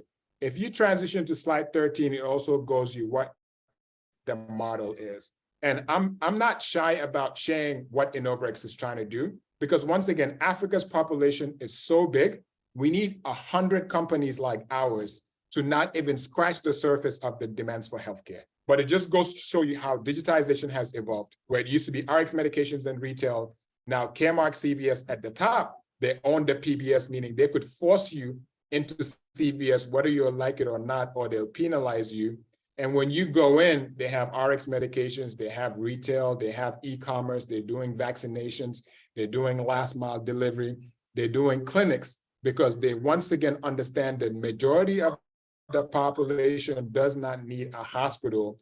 They just need to manage their acute conditions on a short-term basis and their chronic conditions. And ladies and gentlemen, that is the opportunity Africa has right now. Because going back to slide 14,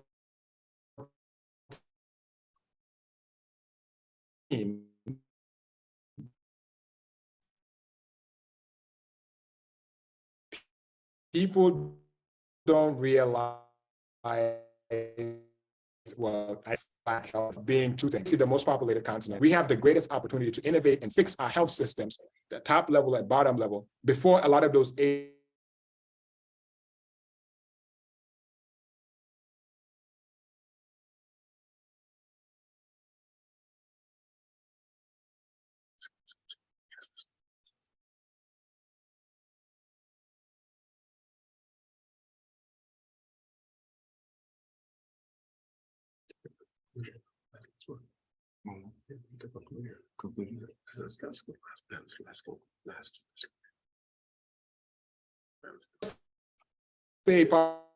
population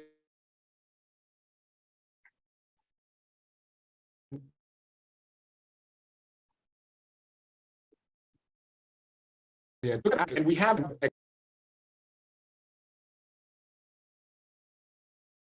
I could have the one who's trying to say. Yeah, exactly. We'll have to conclude. It's getting too long. Is that okay? Yeah, Yes. Yeah. So he has this program is model in Gambia. He's spreading to Nigeria already, and he wants to take it up into Kenya next. I mean, to Ghana next. Okay. Basically, people like us that live right in USA, we have family in Africa that needs health care. And he has a program whereby Dr. Oye will send money to his program. And that money is translated.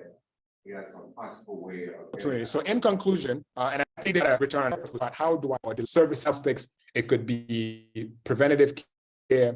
Just think about using technology and not having to reinvent the wheel. So that could be telehealth, which the adoption is slow, but there's an opportunity there. Once again, population growth, the average 18-year-old's whole life is online. The 65-year-old mother's life is not online, which is why telehealth has struggled to get off in Africa, because you have to have assisted telehealth, meaning a nurse at the home who turns on the computer, sets up the network, and then calls grandma to the table. So that's just an opportunity. So in conclusion, I really hope this gives you an idea of why Innovarex has been in Africa. I think there's a massive opportunity, but also I credit the organizers for us to have these conversations. That way now, anything that Innovarex is doing, we believe in collaboration because we need each other as well too. So I yield the floor and open it up for questions as well too. And obviously a quote that Albert Einstein says that our imagination is a preview of life's coming attraction. If all African healthcare professionals left the West and came back to Africa, every health system in the world will collapse. So I yield the floor back.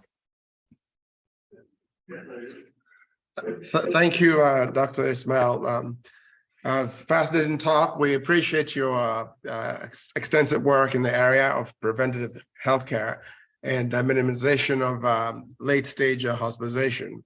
I think we have a lot going, and we'll continue to talk and see how we can continue to improve the healthcare space in Africa.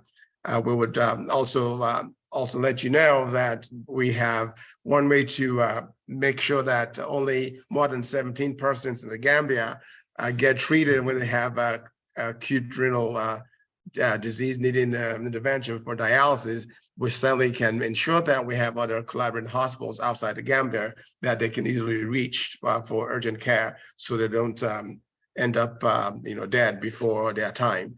Again, we would have any questions from the floor before. I'm having problems hearing. Let me see. All right. Can you hear me? Hold on 1 second. I can't hear. I have a question. Yes, okay. I have. Go ahead, Dr. Badjie. Okay, thank you, Dr. Oye. Nice to be on with you, with all of you this evening. I'm going to thank. Okay, just 1 second. Bear with me, guys. I am unable to.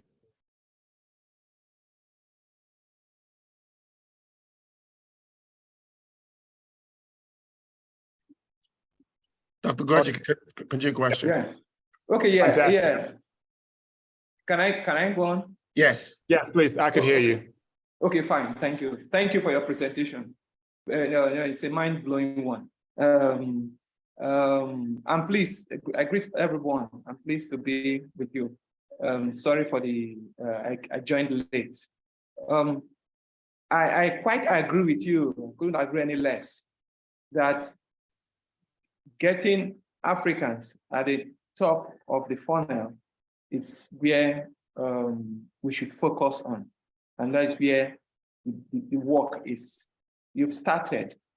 What I find, in fact, that is the principle behind universal health coverage, which we keep talking about. What I've found is that those of us who are in the healthcare practice and the business, we are not doing enough advocacy. When we talk about the politicians, I'm going to make reference to the politicians, those who matter when it comes to deciding what happens in a country. They are ignorant to a large extent. I'm beginning to feel that it's not so much that they don't want it. We have not been able to convince them. Recently, I was in a forum, doctors, and I raised that point somewhere in Delta, that it is one thing to say it, and this is provide solutions. But if the people who matter, the politicians, if we are not doing enough lobbying, where we should be doing it, like in Nigeria, say, go to Abuja and lobby with the people that speak about health, politicians. I believe lots of things will happen in Africa. So on that note, thank you for what you're doing. Like you said, you look forward to having like 100 of your business inaugurators. Yes, I really pray so. I want to ask now, in Gambia, how have you been able to bring this concept? I like that funnel, that concept of seeing the market as a funnel, or the position, as far as disease is concerned, as a funnel. Have you been able to communicate what you are doing to the politicians? Yeah, I think that's an excellent question. And two things to keep in mind. The average decision maker in Africa does not consume African healthcare. It doesn't hit home. They could fly out, they could fly their families. So even the lisinopril tablet that they're taking, they probably got it from a CVS in New York, because they're never in Africa, for one. That's one thing to think about. So it's difficult to convince somebody who does not consume African education, African healthcare, African food, that healthcare is a problem in Africa, education is a problem in Africa. And so just keep that in mind. But the second thing is, typically healthcare professionals, most of the times our training doesn't focus on communication. Yeah. So telling somebody that you have a likelihood of end-stage kidney disease, your glomerular filtration rate should be at 65, it says 15, is different from you're 37 years old, you have a 5-year-old daughter. Based on where you are, you're not going to see your daughter get married. That's two different conversations. I think healthcare should be communicated based on human experiences, and then you show them versus you tell them. What Innovarex did is we have a What's Your Number program, which is our corporate social responsibility. We offer free screenings for diabetes and hypertension to the entire Gambia. You just walk in, you get your screening done. We have a medical record system. We go into communities. So now I'm not telling you, hey, we have a hypertension problem. I'm telling you, last year we screened 5,000 Gambians and 4 out of 10 Gambians were hypertensive, meaning you don't have the facilities in place to handle 40% of 5,000 people when our main referral hospital only has 17 dialysis machines that work. So we have to change the narrative and how we communicate, but also use data. It's the same thing as continuous glucose monitoring. If somebody is recalcitrant about their diet and you put them on a CGM and tell them, good luck, I'll see you in 3 days. And they come back, you see that at 2 o'clock, they ate that 1 kilogram of rice, they took 2 Coca-Cola bottles, and they see on the graph that rocket ship that happened, you're changing the conversation. So it's very nuanced and it takes a lot of time, but you also have to realize governments are funded most of the times by donor organizations who don't leverage private sector innovations. So they like that massive hospital that they could do the bricklaying, the ribbon cutting, they take pictures, kiss babies, shake hands, and say we're helping Africa get out of poverty, but we'll never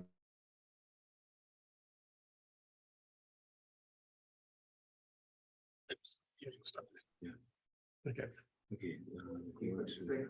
Wow. Yeah, for the sake of time, we'll have to move on to the next speaker. We have several more talks to go. So Dr. Badjie, thank you so much. Well, I'll talk to you privately and we'll share some of your ideas. Thank you so much. Next speaker, we need to make this quickly within the next 12 minutes in total for Dr. Abubacarr Jagne to give us a talk on AKI in children. Thank you, Dr. Dr. Jagne is a deputy director of the hospital in Gambia.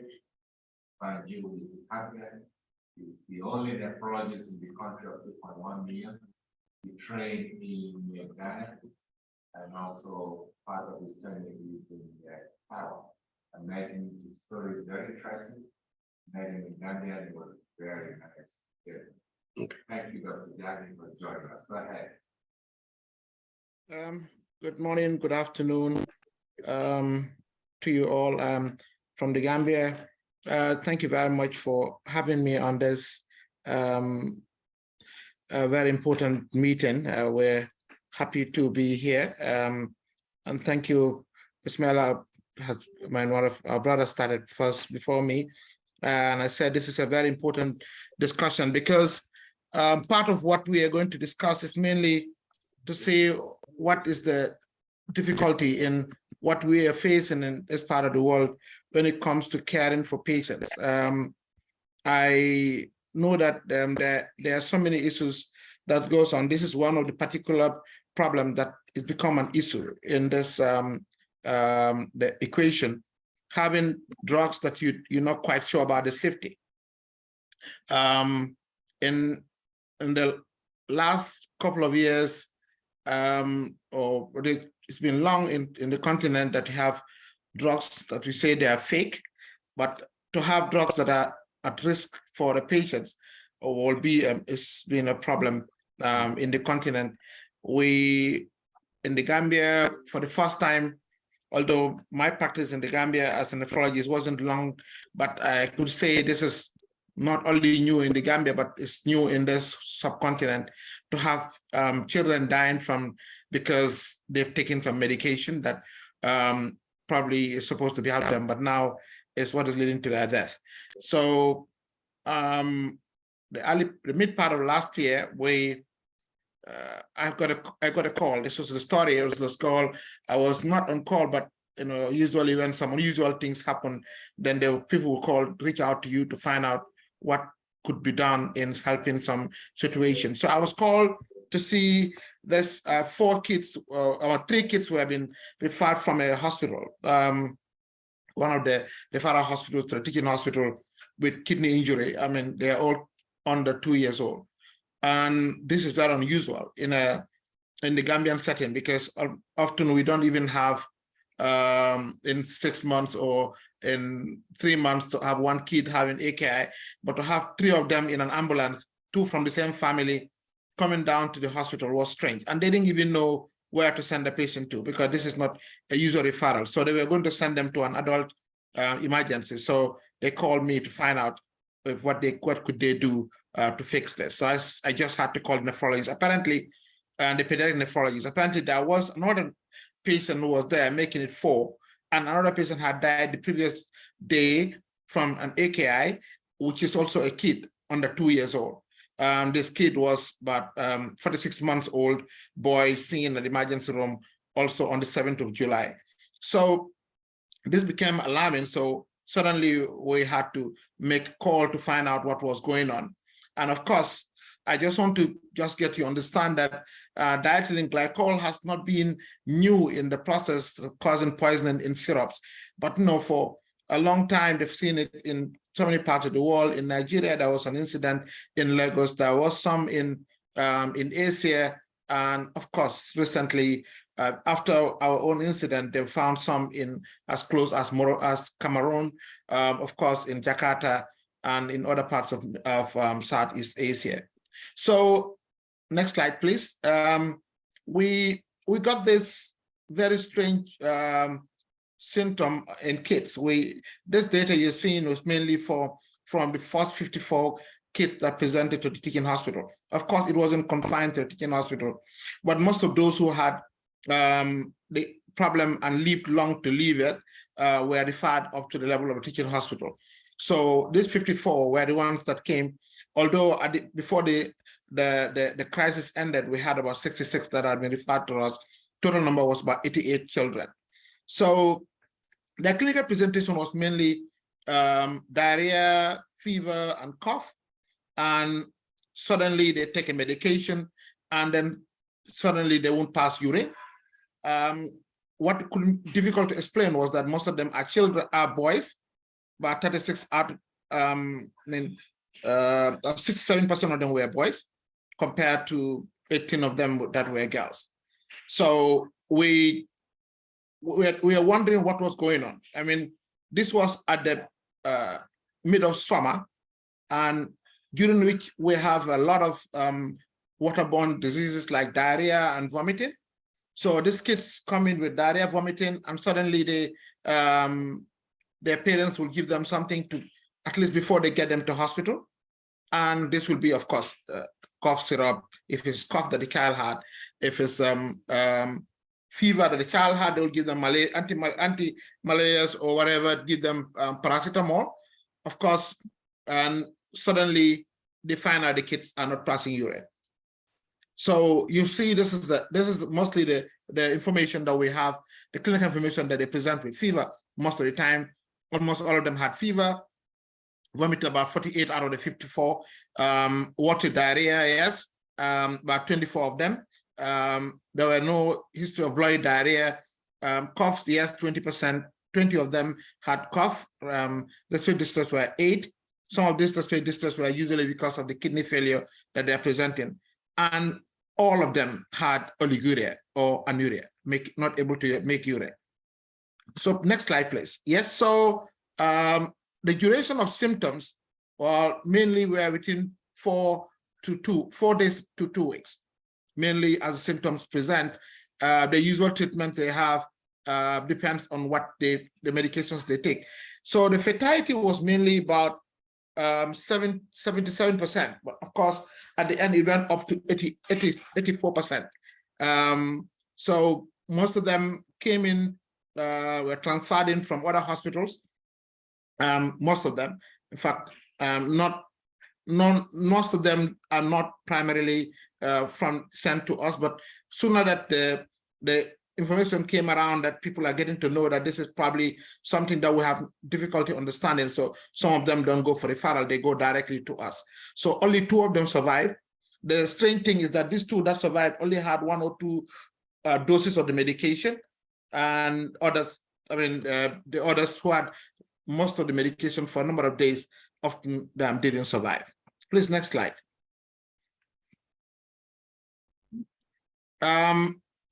These were the drugs that patients were, kids were all mostly on. About 42 or 76.4 of them had taken paracetamol syrup. About 25% of them had taken promethazine syrup. We later also knew a couple of them had taken cough syrups. So these were the list of the other drugs that they've taken together. Of course, this is because hence after we saw the first cases, we took up to take blood samples from these kids, and we took up their stool, took up their urine wasn't available because most of them were anuric. We took blood samples, and of course we wanted to do toxicology screening, which wasn't available in the country. So we sent them to Senegal, and even Senegal, they couldn't do it. It took us almost 2 weeks to 1 month before we could know that it wasn't possible for them to run the samples. Then we ran to find it done in Ghana. So next slide, please. The examination findings, mainly, most of them were, just say, it's not unusual for you to find a kid in this part of the world with anemia or pallor, but not this. The pallor that we saw in this kid wasn't mainly because of kidney disease. They're mostly in respiratory distress because of metabolic acidosis. Most of them had very severe metabolic acidosis. Fever, yes, at presentation, very few of them showed fever, although that was the primary symptom that they came with. The conscious levels were quite altered, even after dialysis in most of them. In fact, we are dialyzed, a lot of them, but they don't seem to recover their conscious level. None of them had petechiae or bleeding. The blood pressures were raised. Strangely enough, those today they could do blood pressures for. Their blood pressures were raised even though they were kids. They had, none of them had thrombocytopenia, as we will expect in HUS. Most of them had thrombocytosis, and they had 100% had a deranged liver function test with transaminitis, and the urea creatinine were quite raised, very disproportionately raised. When we did the stool cultures and the stool MCS, we found there were a few of them that were able to grow organisms in, but most of these weren't nephrogenic organisms that we thought could explain what was going on.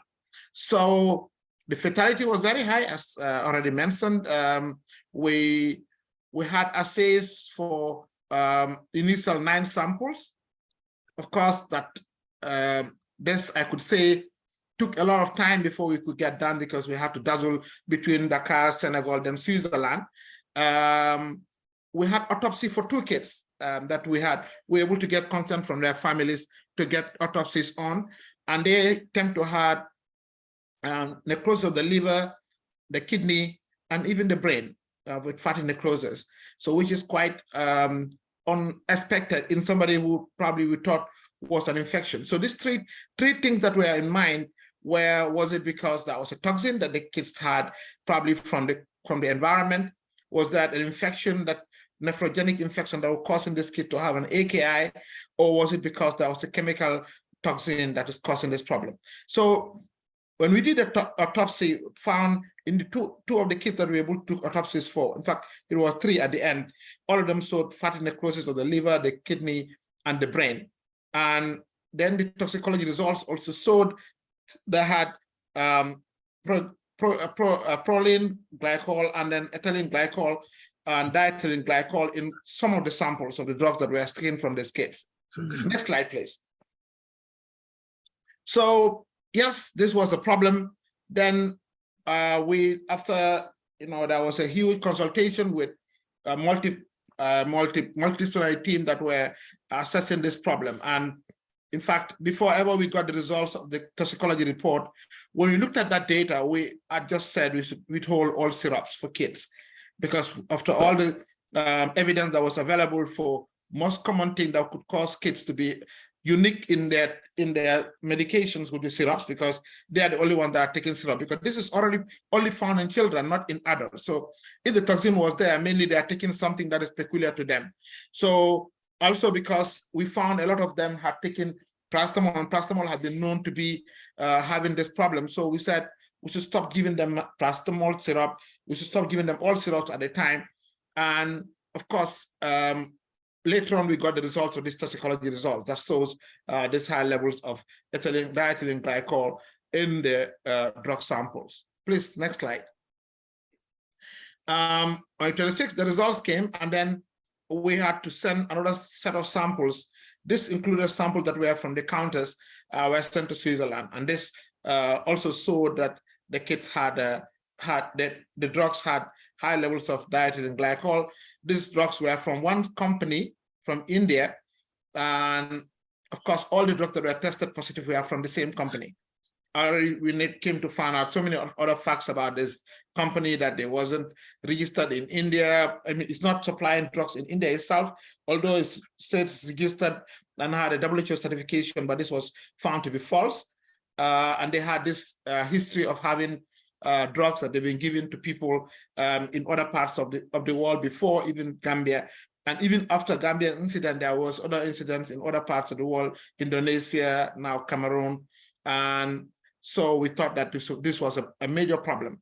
In summary, our problems were that we had a similar presentation of pattern for all these kids with fever, vomiting, and or without diarrhea. They had oliguria for a few days, and most of them, of course, they had taken syrups, including paracetamol. But 91% of them had no dehydration, which could say that there was not it wasn't a prerenal erythema that they had. They were mostly not anemic to an extent that we think could be because of the kidney failure that was happening, or their platelet counts were normal. And the patient had no bleeding tendencies. We had massive increase in their creatinine levels. A small kid having a creatinine of 1,500. I mean, that's quite it's not something that you can think about. Even adults with creatinine of 1,500 would be a very severe form of AKI, much more kids as small as a 2-year-old kid. And their transaminases were very high, the uric acids were very high, which could be the defense in support of the fact that those patients who we did autopsy for, we had a major necrosis of the major organs. Next slide, please. The confounding factors were that the children were affected because most of the time they're the ones who take the syrups.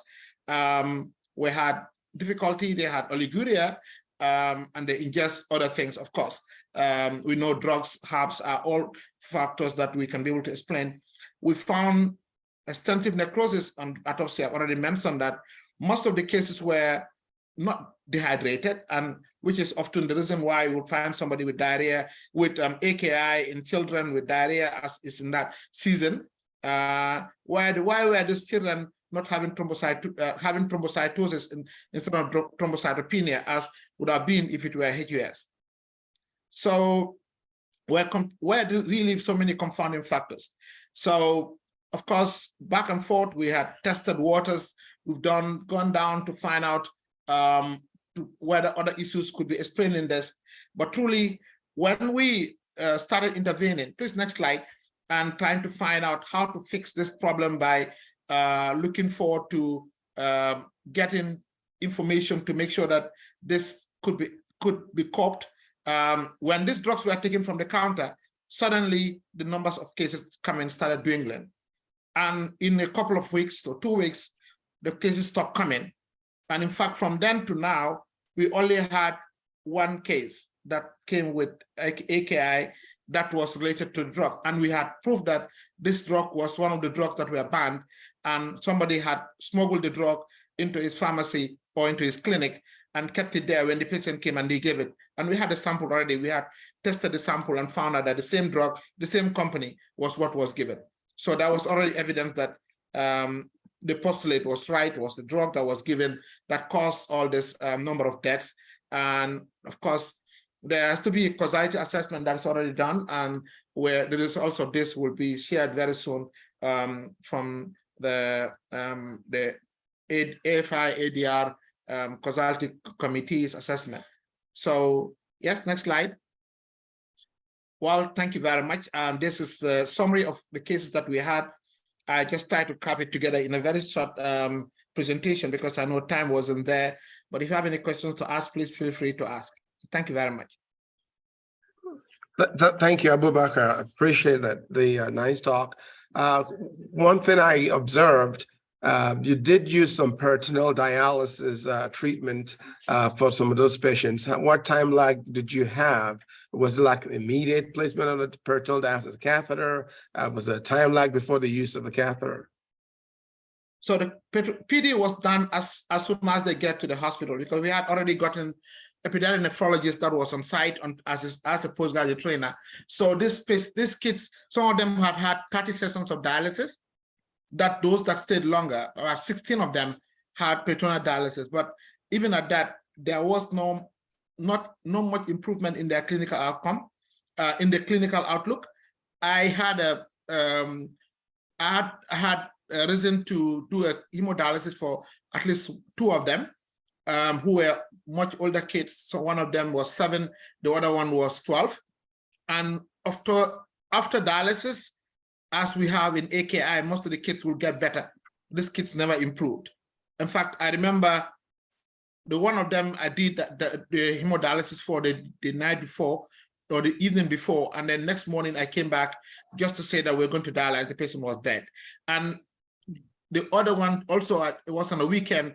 We dialyzed him on a Saturday, and Sunday morning I said, first thing in the morning, we should have the second dialysis, because I wasn't quite convinced that because it's toxin, we think, and because it's toxin, I think if we do hemodialysis, we are more likely to get them better. But it's not only the kidney that's involved. So that is the reason why maybe we are not winning, because even after dialyzing them, they don't improve. Right. Well, thank you. For sake of time, we'll continue. Appreciate your input, and hopefully we'll see you in the Gambia next year, and we'll take on and talk before then to continue to push the envelope. I appreciate your assistance with the global ground rounds for today. Our next speaker is Kim Foley, who is currently a medical student with me. She's going to talk about the sudden left iliac artery rupture post angioplasty. Kim. Hello, thank you. I have no disclosures or conflicts of interest. A few months ago, a 64-year-old white female presented to our clinic with a history of peripheral vascular disease.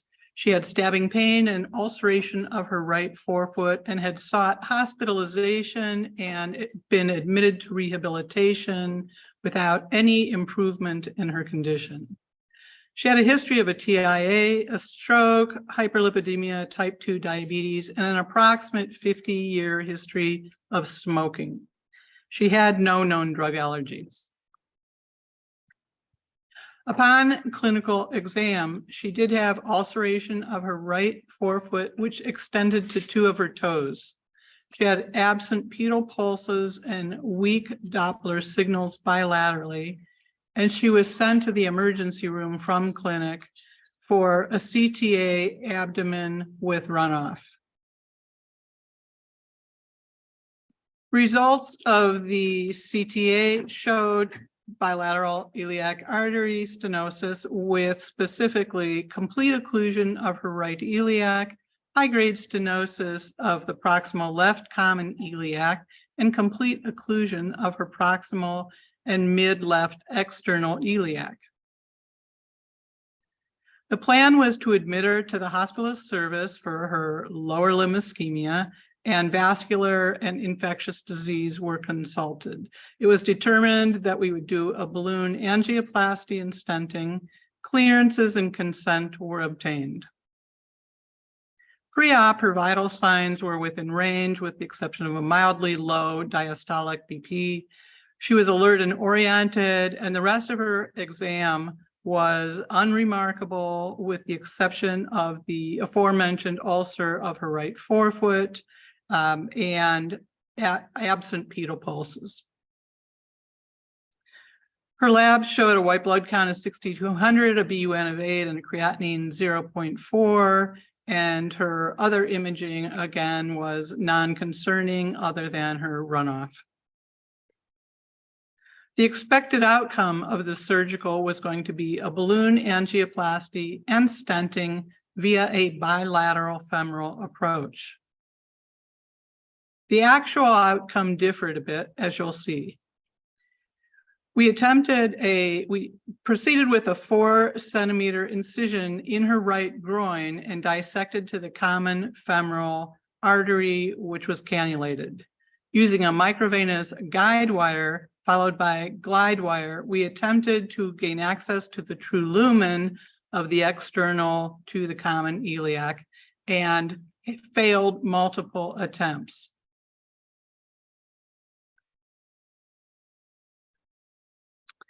We then proceeded to perform an incision in the left groin and followed a similar procedure and proceeded to expose the left common femoral, again failing to gain access to the true lumen of the iliac artery.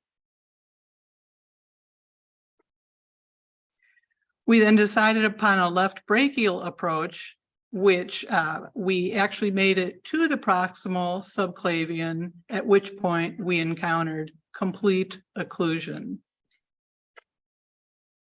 3 extremities down. We then moved to the right brachial axis, and we did obtain ability to capture the true lumen and wound up placing an angioplasty in the right common iliac and bare metal stents in the right common iliac and external iliac.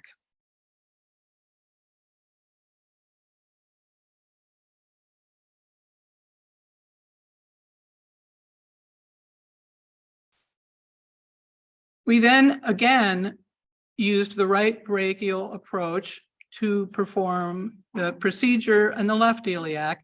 We captured the wire in the left femoral artery, reversed the wire tip back to the arm, and deployed bare metal stents in the left common and left external iliac arteries.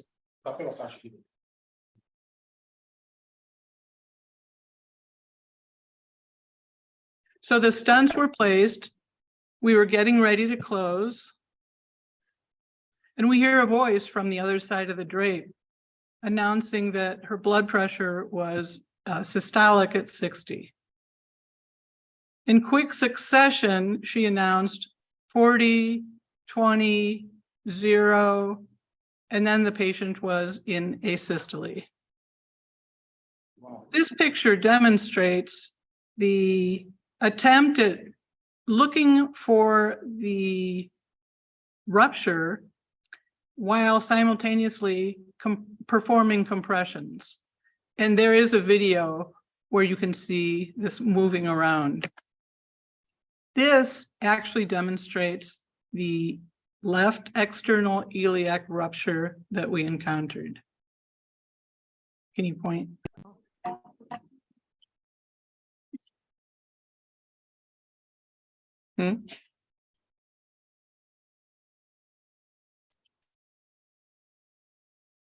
We then proceeded to locate a covered stent as quickly as possible, which was placed, and the bleed was halted. So the case presented significant challenges due to the severity of her vascular disease, complicated by this unexpected rupture. It highlights the importance of having prompt identification and intervention in an intraoperative rupture situation.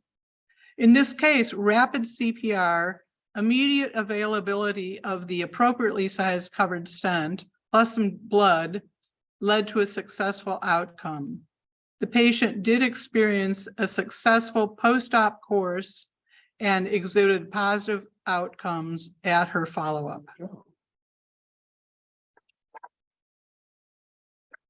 Thank you, Kim. Representative, There's a question. Dr. Sangodeyi has a question. Yes.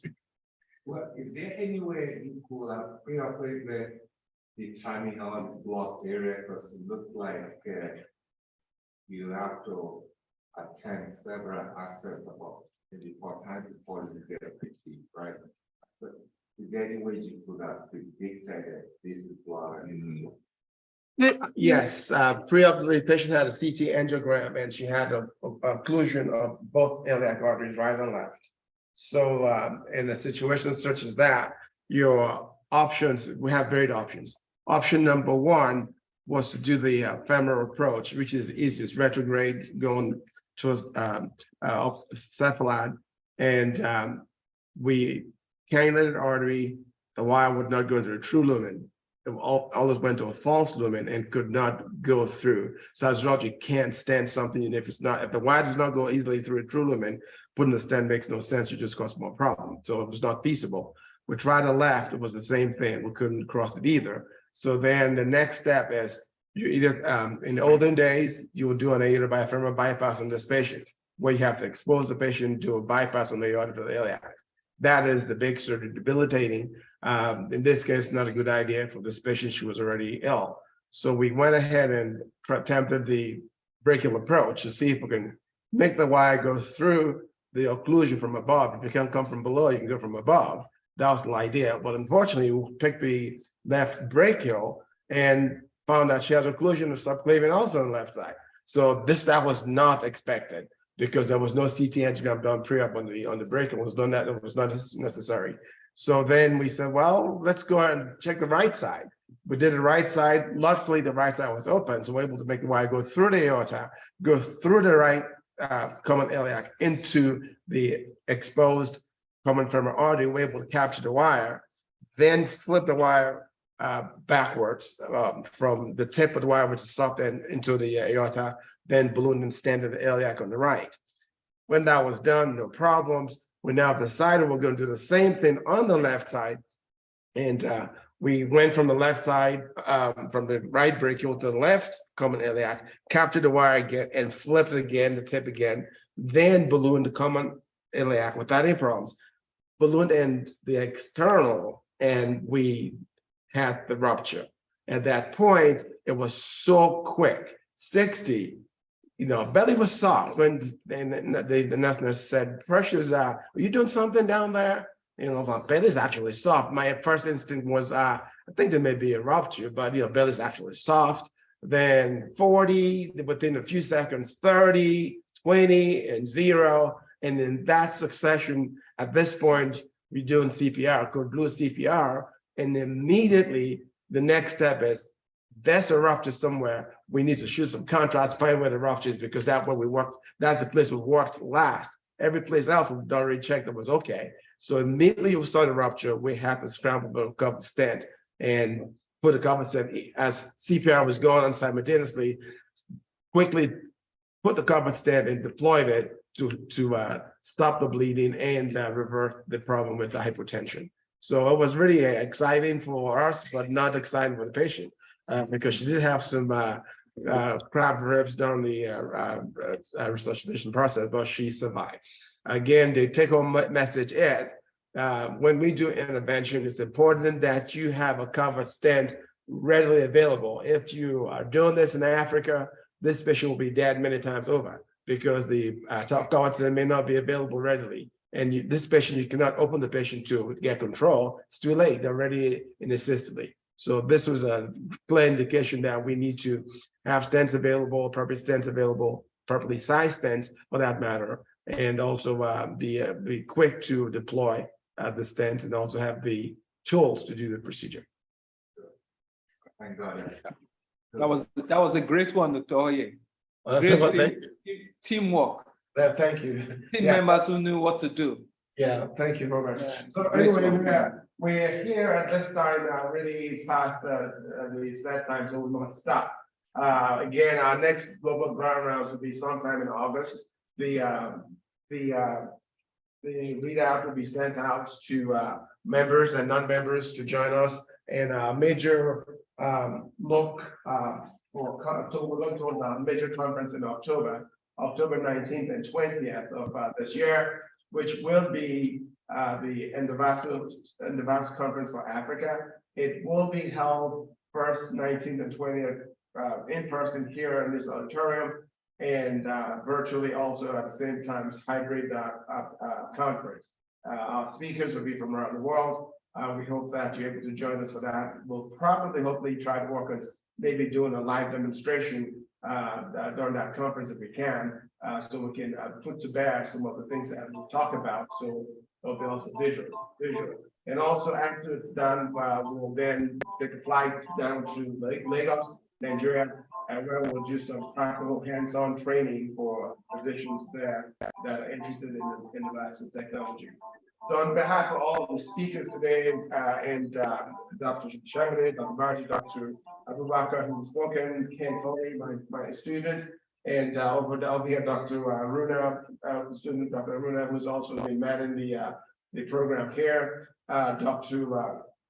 Yati in Arizona, as well as Sad in Chicago. I'd like to say thank you for joining us for this program. We hope that you found it innovative and insightful.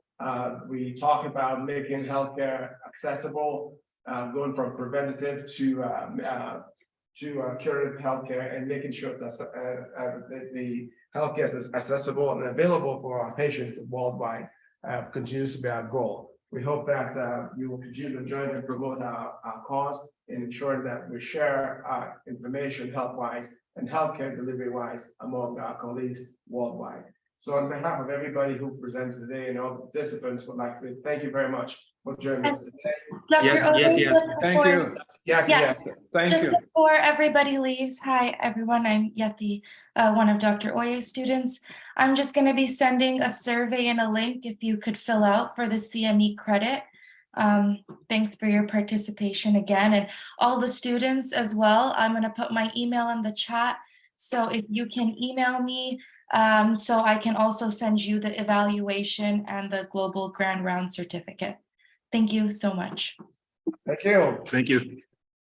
All right, thank you, Vice. Nice job. Thank you, Dr. Oye. Great job. Thank you very much. Thank you. Thank you guys. See you next month, eh? Yeah. I'll be in Lagos. Thank you very much. Yeah, thank Yeah. you. I'll talk to you later. All right, thank you, yes, sir. Appreciate it. All right, Yes, get sir. to present next Bye. time, okay, buddy? Thanks. Bye. All right, thank you. Again, nice job. Yeah. Yeah, you did super. Kim, you did super. It's very good. Very good.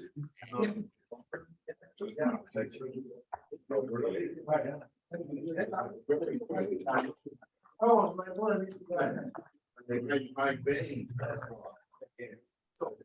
one of the things we need to show is, figure out how to Yeah.